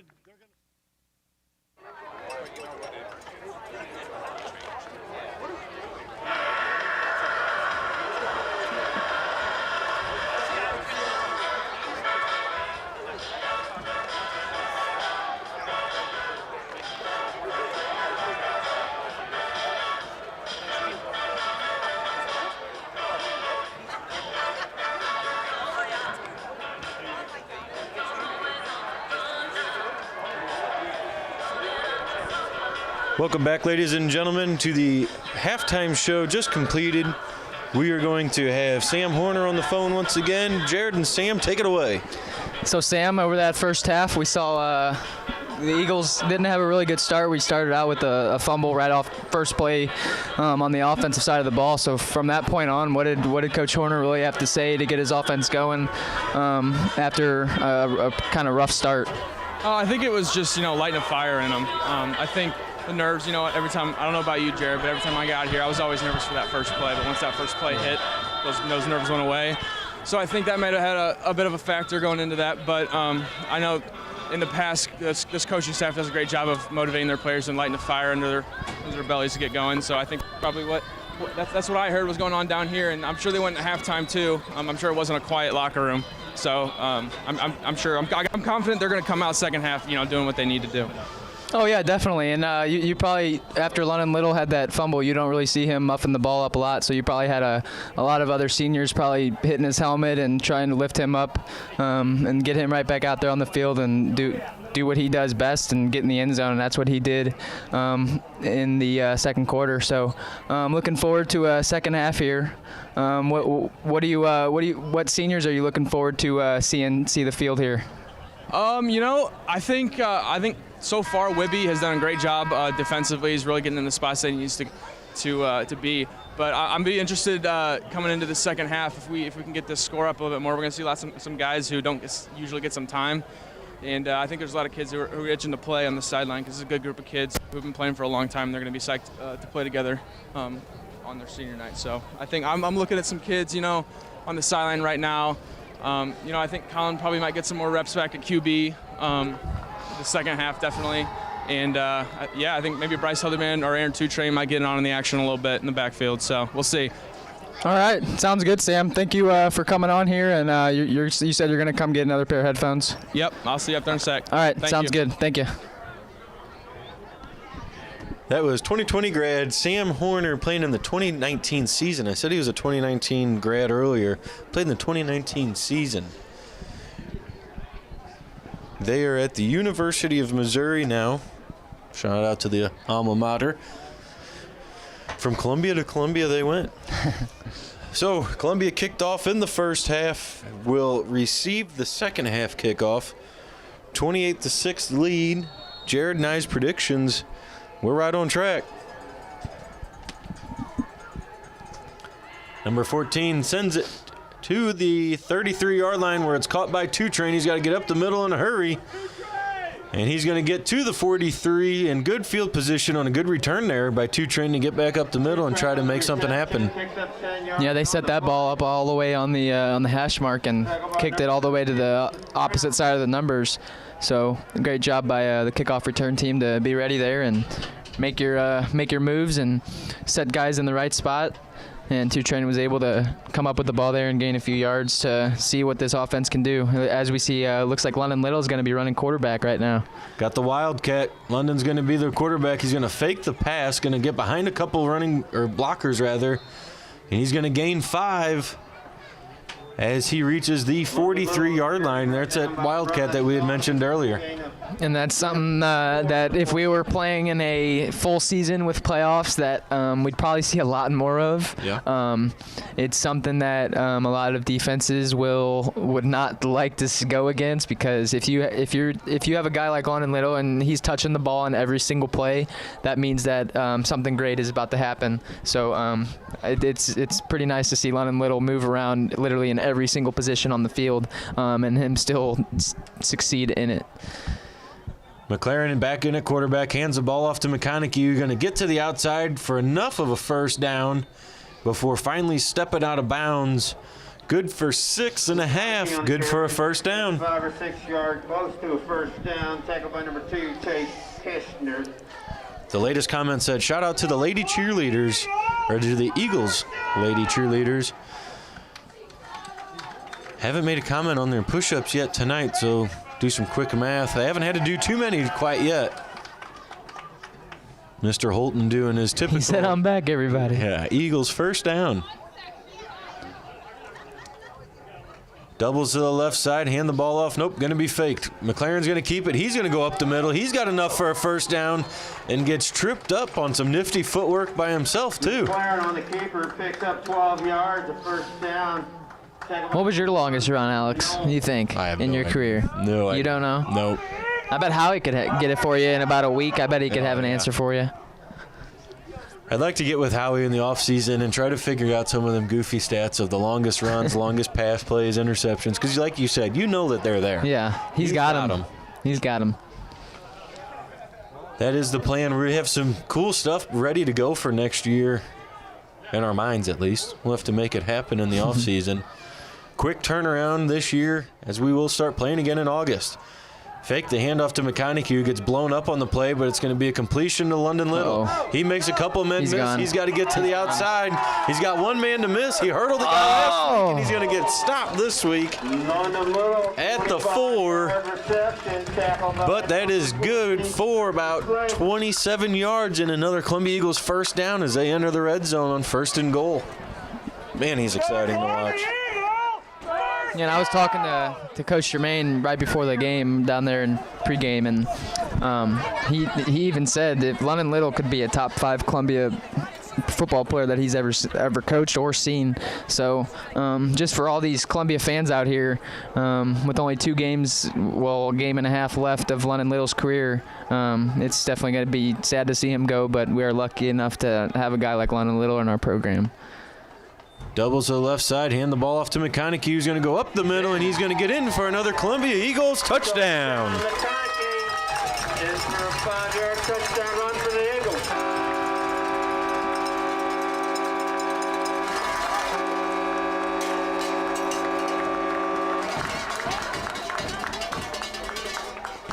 McConaughey picking up where he left off last week with another touchdown run for himself, the junior running back. So it's going to be exciting to have him come back and hopefully put on a little bit of weight and start seeing him running between the guards and tackles a little more.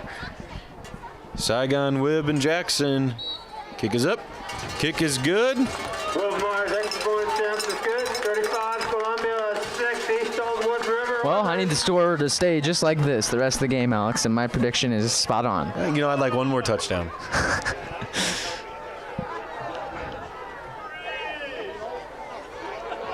So, shout out to the Lady Eagles cheerleaders as they're working on their push-ups now. I'm doing some quick math. 105 push-ups now on the night. I don't know if they've had a game where they didn't have to do, other than Central. At least 100? Yeah, at least 100 push-ups in the night. Remember, I think it was back in Redbud. They used to have the old cinder track. Yeah, imagine putting your hands on that, and yeah, that would not be fun. So that takes the lead. Columbia 35, East Alton 6. Wibb on to kick once again for the Eagles with 9 minutes and 42 seconds remaining in the third quarter. 2 minutes and 18 seconds on that drive for Columbia. Wibb sends it deep, high kick this time, going to be caught at the 4-yard line. Good job by the Eagles getting down the field. Now they got to make a tackle, and they do. At the 21-yard line, looks to be number 30. I believe that's White on the tackle. Nope, it's Elijah Jarvis. Number 1, Brendan Knoll. Kickoff team doing a great job, like I said earlier, though, of tonight especially, flying down the field and finding the ball. So East Alton will take the field at their own 22-yard line. Crip going out, swapping out balls. Been doing it for about 30 years, he said today. another guy that, like we said earlier, Coach Horner doesn't have to worry about. He just knows he's going to be there. Hand the ball off this time to number 17 to the right side, where he's going to gain maybe a yard, if that, and will be brought down. We talked with London Little and Michael Jacobus this week on their senior night. My name is London Little, number 28, and I want to thank my friends, family, my coaches, just everybody who's been here for me. My name is Michael Jacobus. I'm number 80, and I'd like to thank my lovely parents. Second down and 9 for the Eagles. What was that, his lovely mother? I saw that one earlier this week, and it made me smile a little bit. I'm a mama's boy myself, so. You don't say. I probably shouldn't be talking. Doubles to the left side, running back left, send a man in motion to the left, and they run it to the right. Going to get to the line of scrimmage, and that's it. Going to maybe even be a loss of half a yard on the play.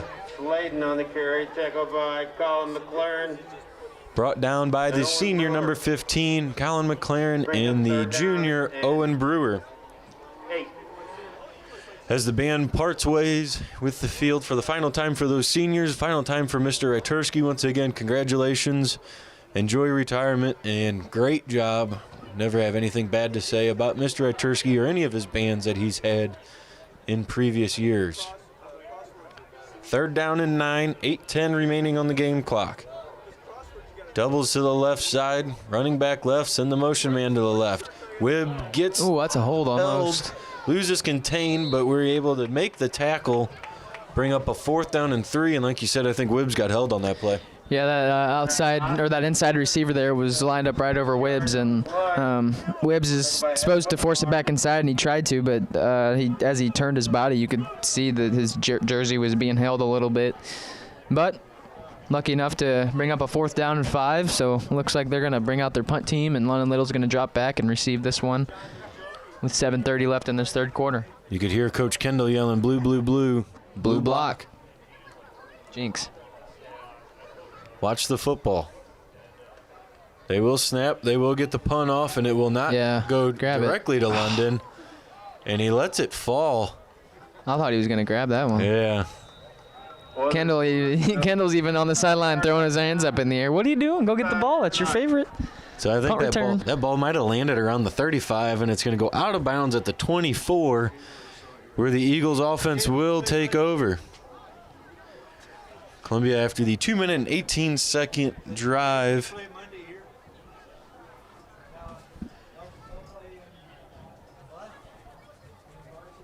Colin McLaren coming out with McConaughey at running back.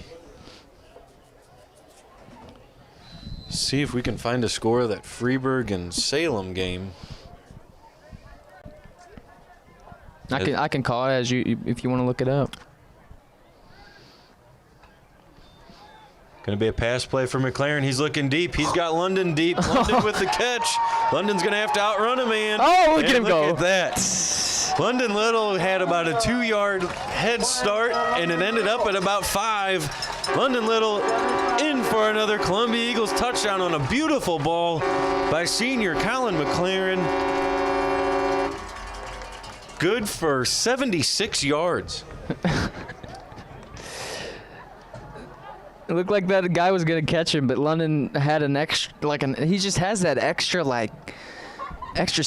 speed in him that he can just get away. And he had two yards that guy had with him, and ended up beating him by 10 yards. So great throw there by McLaren to lead him. London didn't even have to stop or anything. So great lead by McLaren to lead him with that pass for a great 76-yard touchdown. Good snap, good hold, good kick. Mars, extra point attempt is good, 42, Columbia Eagles. So that takes the score to the Eagles 42, the Oilers 6. We will head to a break, and we will be back with the remainder of the third quarter after this.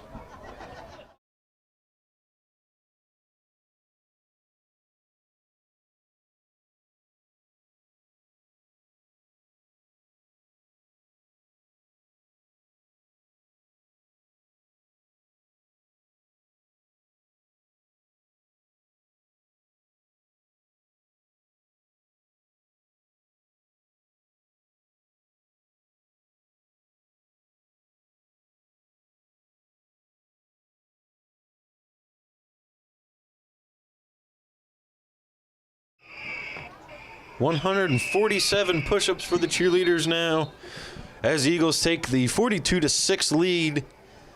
Columbia trying to get to the 40-point lead where time will run at all times. Wibbs kicks the tee on that one. It's going to be a short kick, recovered at the 15. Uh-oh. Going to get up the middle, and he's going to be tackled at the 37. That all started on the kick, being short and giving that return man an ability to come up and run and catch the football. Tackled by number 52, Garrett Bolcher.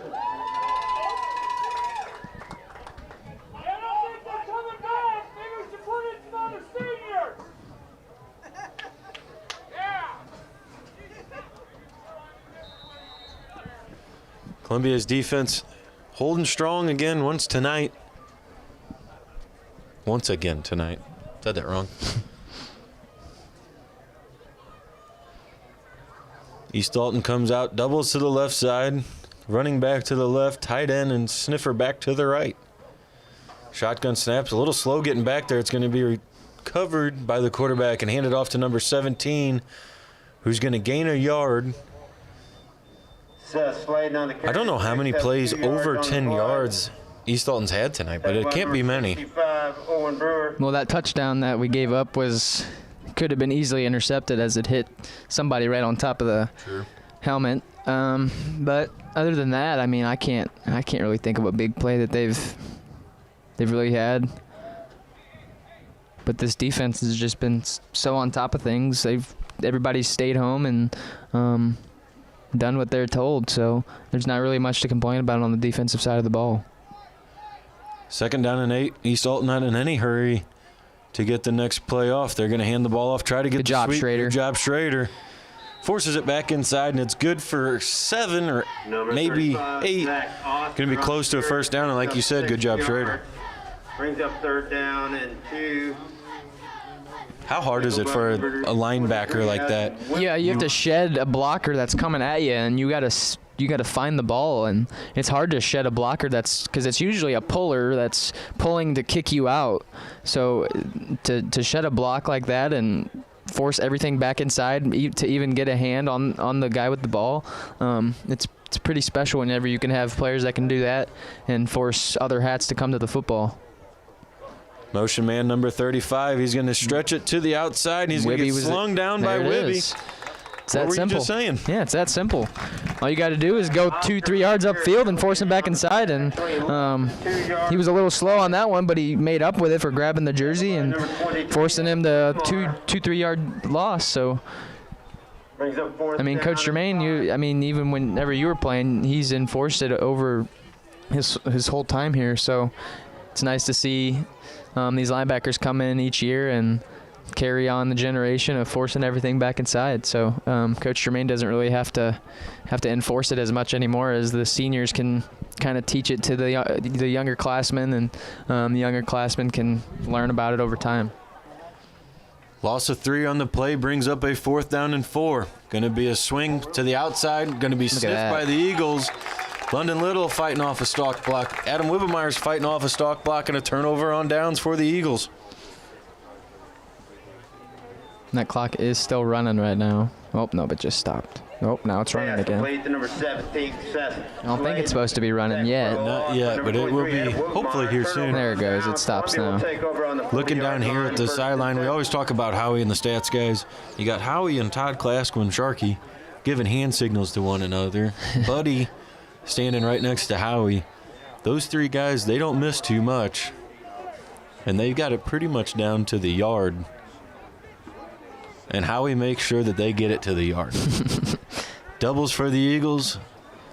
Running back is McConaughey. It's going to be a little stick route, and it's going to be incomplete. Pruitt was the intended receiver. He got lit up on the ribs there, and that was going to be a tough one to hang on to.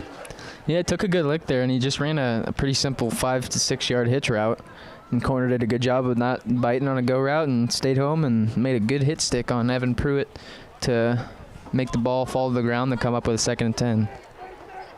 Little truck stick there. McConaughey at pistol back. 3 down linemen, 2 linebackers rather. He's going to make 2 men miss. He's got to get upfield. He's good block, Two-Train. Two-Train up there.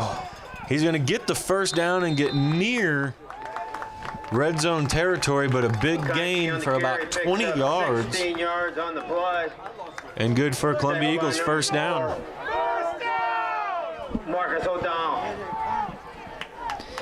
Yeah, like you said earlier, if we can get McConaughey to put on some muscle and gain a little bit of weight, get him running in between the guards and tackles, that'd be something nice for Columbia's offense, because next year whenever you have a guy like Dom Vagley still back there running the offense, and you can have a running back like McConaughey who's got a year of varsity ball under his belt, definitely gives you a little bit more experience back there, and should have guys ready to go. Jacobus comes into the game at receiver. We're going to hand the ball off Jarvis? to number 36. I think, or is that 30? Is that Jarvis? Is it Jarvis? Elijah Yep. Jarvis on the carry. Picks Number up 30. 5 yards on the play. Two-Train comes off. Hildebrand comes on. Tackled by number 14, Spencer Slate. Looking like some of the seniors that in their... Now we flip formations. Now we got Schrader coming on.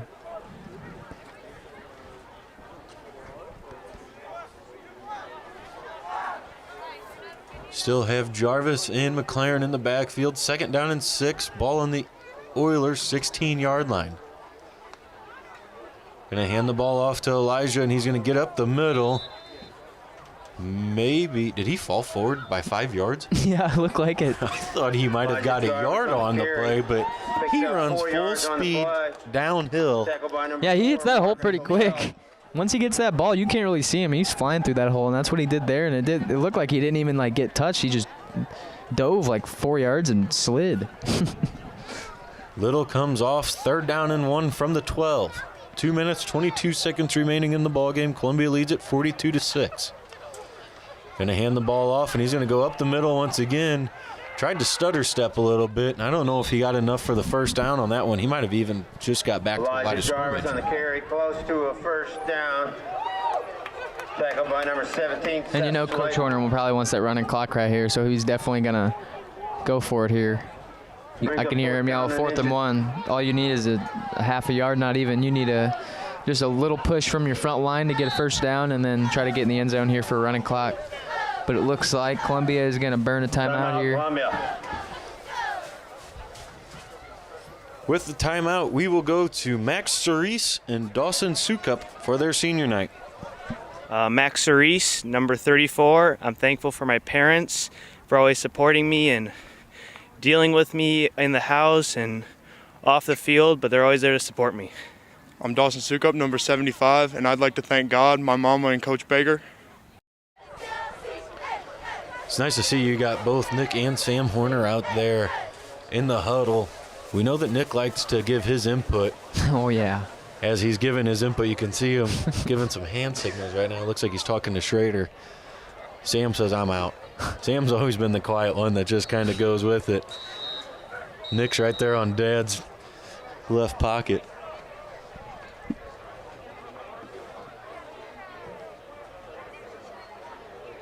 So 4th and 1, what are you doing here, J-Rod? I mean, you got McConaughey coming back in at running back. So it looks like we are just going to run. I mean, you could come out in heavy set, or you could just run straight run to the run up the middle with McConaughey. It looks like they're going to come out in the heavy set with about only a half yard to go. So we'll see what we can get here as McLaren's going to get the snap. He's going to turn around and hand the ball off to McConaughey. He's going to get the first down. Going to get about 2 more yards after the first down to about the 6-yard line. And the Eagles are going to have a 1st and goal from the 6. Sam, in that timeout there, as we go down to the field with Sam Horner. On that play, or on that timeout there, you and Nick both in the timeout. Is Nick talking? Because you're always the quiet one, and we always know Nick likes to talk. Yeah, he does. You know, he loves just being out here too. So doing his best part to educate these kids out here, helping them out. Yeah, I think he's doing a great job. I asked him if he wanted to speak today on here, but I don't know. He said no. Who knows? But I'll try to keep working on it, see if we can get something out of him. All right, that'll work easy enough as the ball to Two-Train there falls incomplete. McLaren comes out. He's a starting quarterback as a senior weeks 1 and 2, and then comes back out again here in week 5. What do you think about McLaren keeping his head down, just going to the defensive side of the football? Now he's back to the offensive side as he's going to send Schrader in motion. He's got a pistol back in Jarvis. Doubles to the right side. He's going to let the clock run. Hands the ball off to Jarvis, who full head of steam runs up the middle, and he's got 3.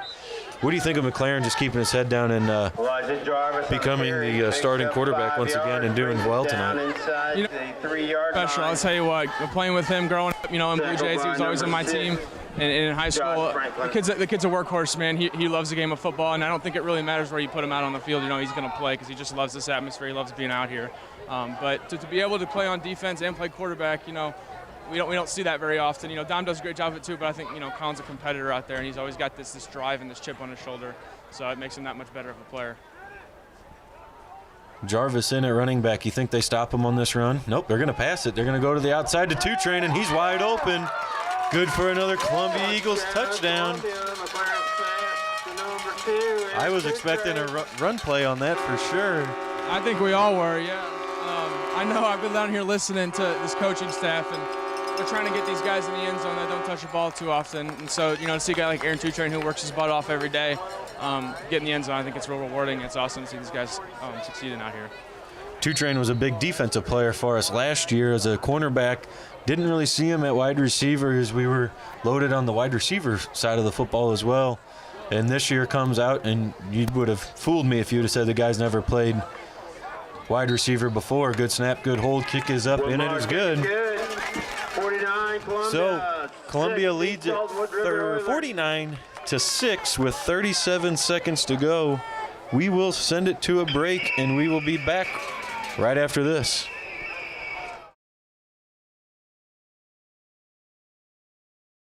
You are watching Columbia Eagles football live. Columbia High School and the athletic department would like to thank all of our sponsors for their generosity. When going out, more so than ever, please consider shopping local and supporting the businesses that have supported us.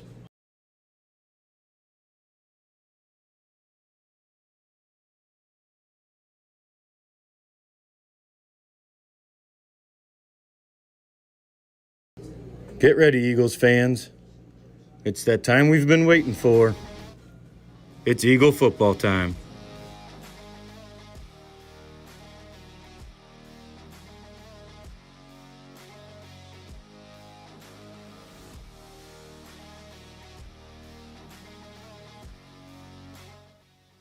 He sends it deep. Returnable from the 7-yard line for East Alton. They're going to go up the middle. Good contain, not going to have anywhere to go. Keeps his feet moving, though.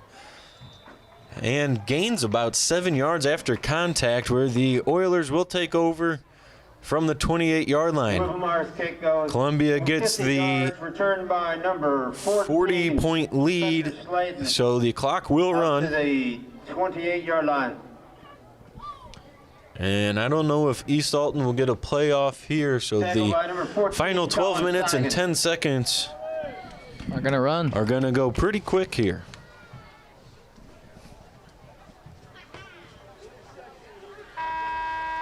So that will do it for 3 quarters as the Eagles lead it 49-6. We have 4 more seniors left, the next 2 up for their senior night. Will be announced later in the 4th quarter. And then finally the last 2 of the night as well. Columbia leads this one 49-6, like we said. Let us know where you're listening from. We're having fun with it up here. Like we said earlier, we're going to have some stuff planned for the future. We're going to do some features. We're going to have more camera angles next year. We've got a little bit of a setup going up here. We got some extra stuff that we're going to see. So that first week we did this, Jared, a little bit rougher. Yeah. But now we're good to go.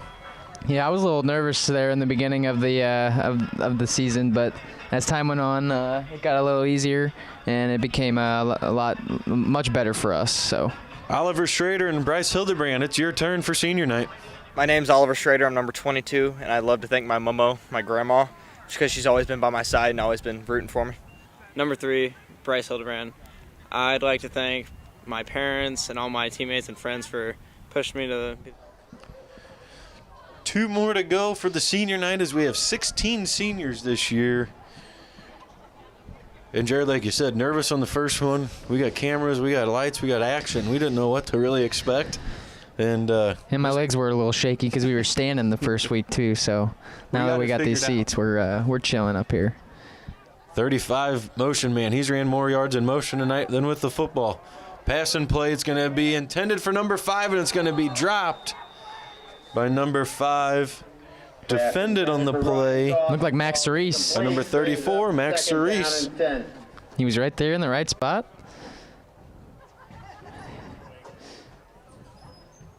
Looks like a lot of the starting defense is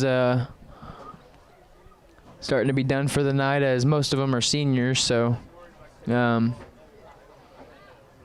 know their last home game. I remember my last home game. It's not fun. Playing at home is something really special, and especially in front of all your fans. And it's just a different atmosphere every time you walk onto the Columbia Field. Hand the ball off up the middle, and it's going to be stopped by the big uglies up front. There's a bunch of them there for the Eagles. Loading up in the middle. Look down. Coaches are starting to remove the headgear as our Coach Stump and Coach Baker up here in the press box. Kohlenberger off, Schrader off. Jason Kaczynski on, Pulcher off. So need to get those seniors off the field for one final time. 3rd down and 10. Doubles to the right side, running back right. They're going to run it right to number 35. He's going to find one blocker to get behind. He's going to gain 6. And bring up a manageable 4th down and 4. On the carry, picks up 6 or 7 yards on the play. Brings up a 4th down and 5 here, and 62. We'll most likely go for it. But Kaczynski in on the tackle, 4th down and 4. They're going to have to go for it. Does the clock stop on change of possession? I think so. I think that's the only time it stops. But I mean, I guess we'll see here if Columbia Eagles defense can get a stop and force a turnover on downs and get the ball back in the Columbia Eagles offense hands. Freeburg currently leads Salem 19-7 to start the second half. Low, slow snap. Going to be a pass to the left side. They got a man open, underthrown, and he just makes a play. And he's going to get near the end zone. He's got one man to beat, and Jacobus, and he's going to get drug out of bounds. Saved him. Pass complete to number 5, Ryan Dawson. 64 He's going to get down to the 3, so to bring up a 1st down and goal.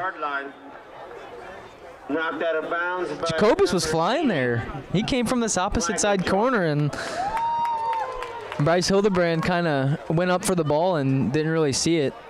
But receiver was lucky enough to put his hand on the ground after he caught it and keep going, but Jacobus tracked him down right about the 3-yard line. Chain gang taking their time. Alfie's got to run down there, get the ball set, or the marker set. The other guys just go walk into the 25 and say, close enough. We're just going to stop here. Run it to the right side. This time is number 35, and he's going to be stopped by number 75 for the Eagles. Sukup. And Zach one Oster more. on the carry. Tackle in the backfield by number 33, Brennan Week.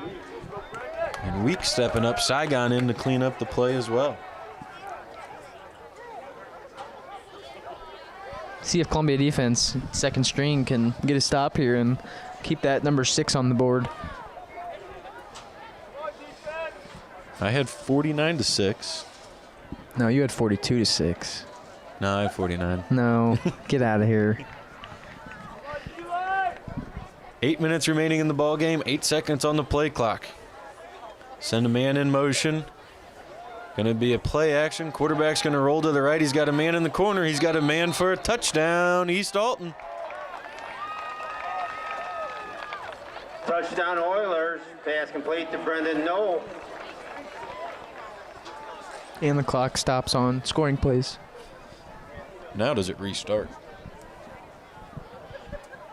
The clock? Yeah. Does it continue to start and stop all the time now, or does it a rolling clock? because it's no longer a 40-point game. I thought it was once it reaches 40, it's a Then rolling it's, clock. or keeps going. Yeah, I think.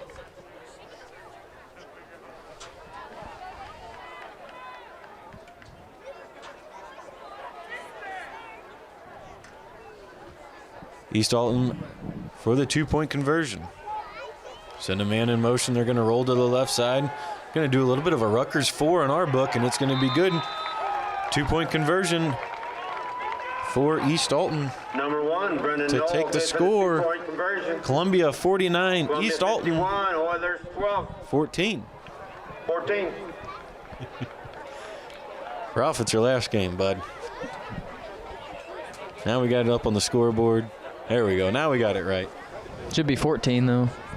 There we go. Now we got it right. Stoney on what could be his final game. He's been doing it, I believe he said, since the 2009 season is what he thinks it was. So. He used to be Winners, right? Yep, it was Mr. Winners. John Winners. He had the perfect voice for it, didn't he? Yeah. He was here whenever his son Brian was quarterback. Stoney took over after that. And like Coach Horner had said, there's guys that just show up and he doesn't even have to really worry if they're going to be there or not. Stoney's got the voice and he's got the boys to be the spotters and clock managers for him. So makes Coach Horner's life easy. The chain gang, same way. 4 guys over there, always dependable. Same way, he doesn't know who's going to show up. As long as there's 4 guys, he doesn't care. And there's always 4 guys here for him. Also heard Coach Horner say before this game that a couple of these referees, this is a crew that's coached a lot of or reffed a lot of state championship games at the IHSA championship level. So pretty nice to see some of these referees out here reffing this game. But it's nice whenever you have what is it? We got 1, 2, 3, 4, 5 refs out there. So it's nice to have. IHSA is always full of great refs, and I know I couldn't be a referee. I don't know about you, but that's definitely a business that takes the right person, because it's definitely a tough spot to be in whenever you have fans barking at you, coaches barking at you, players barking at you. So definitely got to give credit to a lot of these officials out here on every night. Running clock, 7:07 remaining. Columbia leads it 49-14. After this play, we will go to Peyton Westfall and Aaron Tutrain to round out our senior class for this evening. Dominic Vagley in at quarterback, going to take the handoff, give it to Jarvis. He's going to go up the middle, bulldoze his way through for about 9 yards. And this is Westfall and Tutrain, what they have to say. I'm Peyton Westfall. I'm number 40, and I'm thankful for my family. Hi, my name's Aaron Tutrain, number 2 on Columbia football team. I'd just like to thank both my grandparents for being there for every single home game. And that does it. Congratulations to the class of 2020 sticking through this goofy year. 21, sorry. The goofy year, the goofy season. You made the best of it. And you're going to get a win on your senior night. 2nd down and 1 for the Eagles. Vagley gets the quick snap. Dang, he runs hard, man. As you can hear the fans, they like it too. They appreciate it. They see it.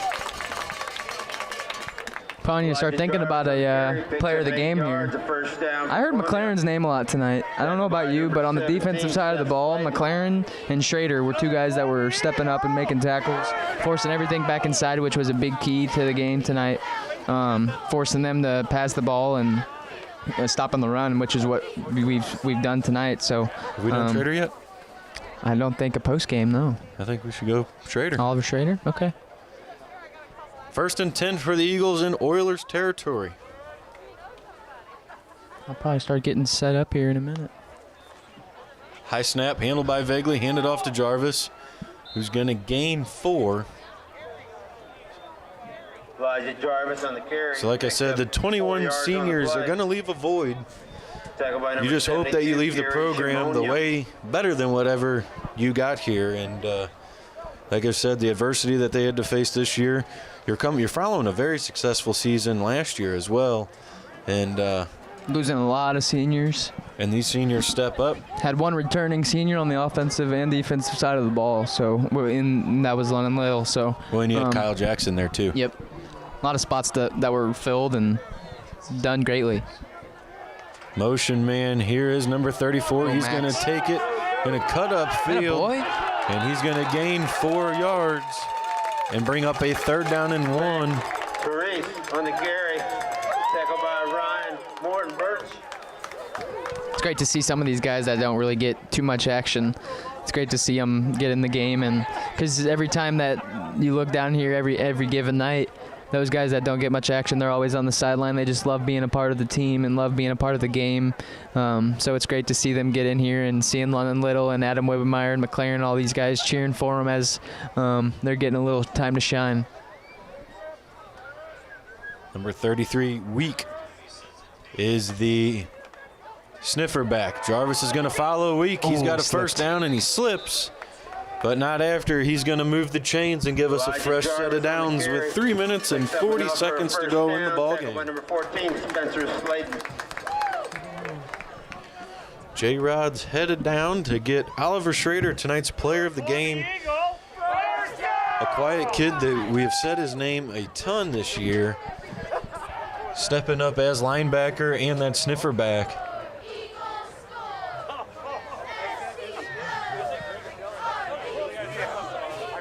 Doubles for the Eagles. Week, the sniffer back to the left side. Jarvis is the running back in pistol. He's going to go downhill, try to cut it to the outside where he's going to be bet by number 5, who lays the wood. Elijah Jarvis on the carry, tackled by Josh Franklin. Number 5 gets up jarring a 3 little yards bit on the play, brings up after the big hit. 2nd and 8. The official's still going over to him.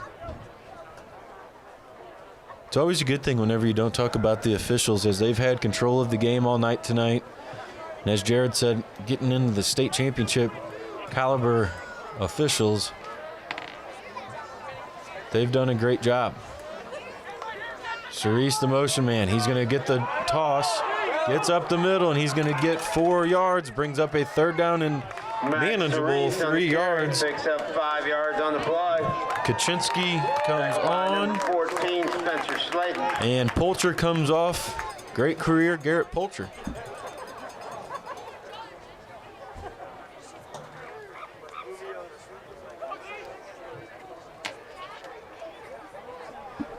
Third down and 4, just under 2 minutes remaining in the ball game.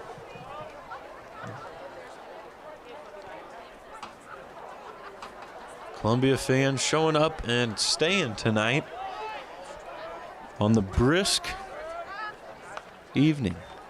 Hand the ball off up again to Jarvis. He's going to gain a yard. They blew it dead before the fumble. Very close to a first down. Looks like just short. 4th down and 1. 4th down and we'll call it 2. First down and the game is over.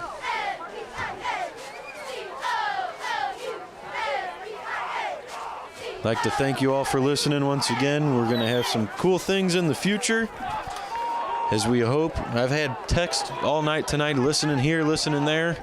Hope you're back again next year with us. Vaguely on the handoff to Jarvis. He's going to get it. First down, Columbia. Elijah Jarvis on the carry, picks up 3 that yards. should First down, Columbia. Bring out the best formation in football. 30 seconds on the play clock, 40 seconds on the game clock, so we will have to take a snap to finish this thing out. Great camera work tonight. Watched a game, we watched Central and Salem, and their guy was zoomed in so close you couldn't see anything, and then they'd zoom in even farther, so. Great work.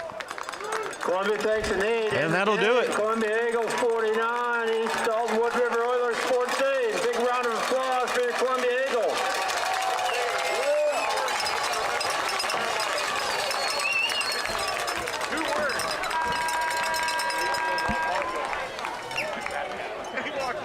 That'll do it for senior night as the Eagles win it 49-14. They improve to 4-1 rather, after the Week 5 victory.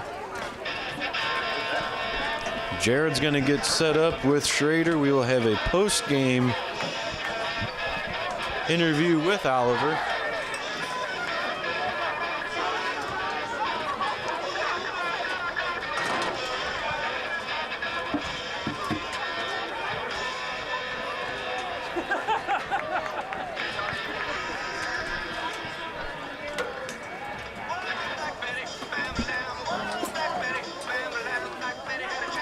Oliver, you got me down there? Good game tonight, good career.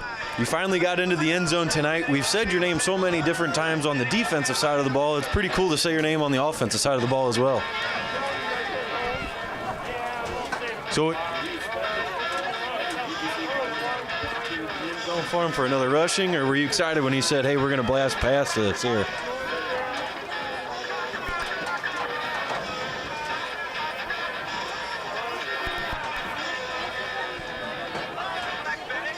Good deal. Well, congrats again on senior night. Good victory once again, and you got one more and end your career on a high note. Well, thank you. Enjoy tonight and enjoy the victory. Thank you.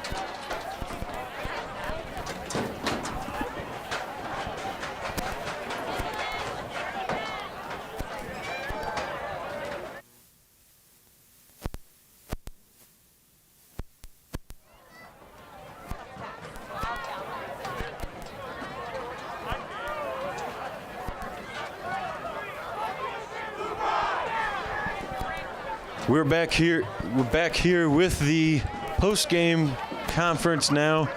You hear the Eagles say Blue Pride, and it's once you say it that one time, it's Blue Pride for life. And seniors come off the field for that final time with a 49-14 victory. That'll do it for us tonight. There are a ton of people that make this production possible every Friday night, and that starts from administration, Mr. Reeves, Coach Horner as the athletic director, and it moves its way down. Mr. Nickerson does a great job making sure this production on our end goes well. He gets students to run the cameras. Me and Jared up here in the booth. He's got a whole system set up for us. And wouldn't be possible without all these people. Chain gang, we've mentioned them. PA announcers, stat guys, Howie, Buddy, and Sharky. We can't do it all without you. We will see you all next season. We won't have a broadcast of this caliber next week at Alton-Marquette. We are unable to make it to that game, so we will be back next year. Hope that you're back with us. The game will be streamed one way or another. That will be on East Alton's streaming devices for next week. So that'll do it for us tonight. Columbia wins it 49-14, improves to 4-1 on the year. And they will have one more game next week as they take on the Alton-Marquette Explorers on Saturday afternoon. And that will wrap out the 2020 season. Thank you all for listening, and we'll see you next time.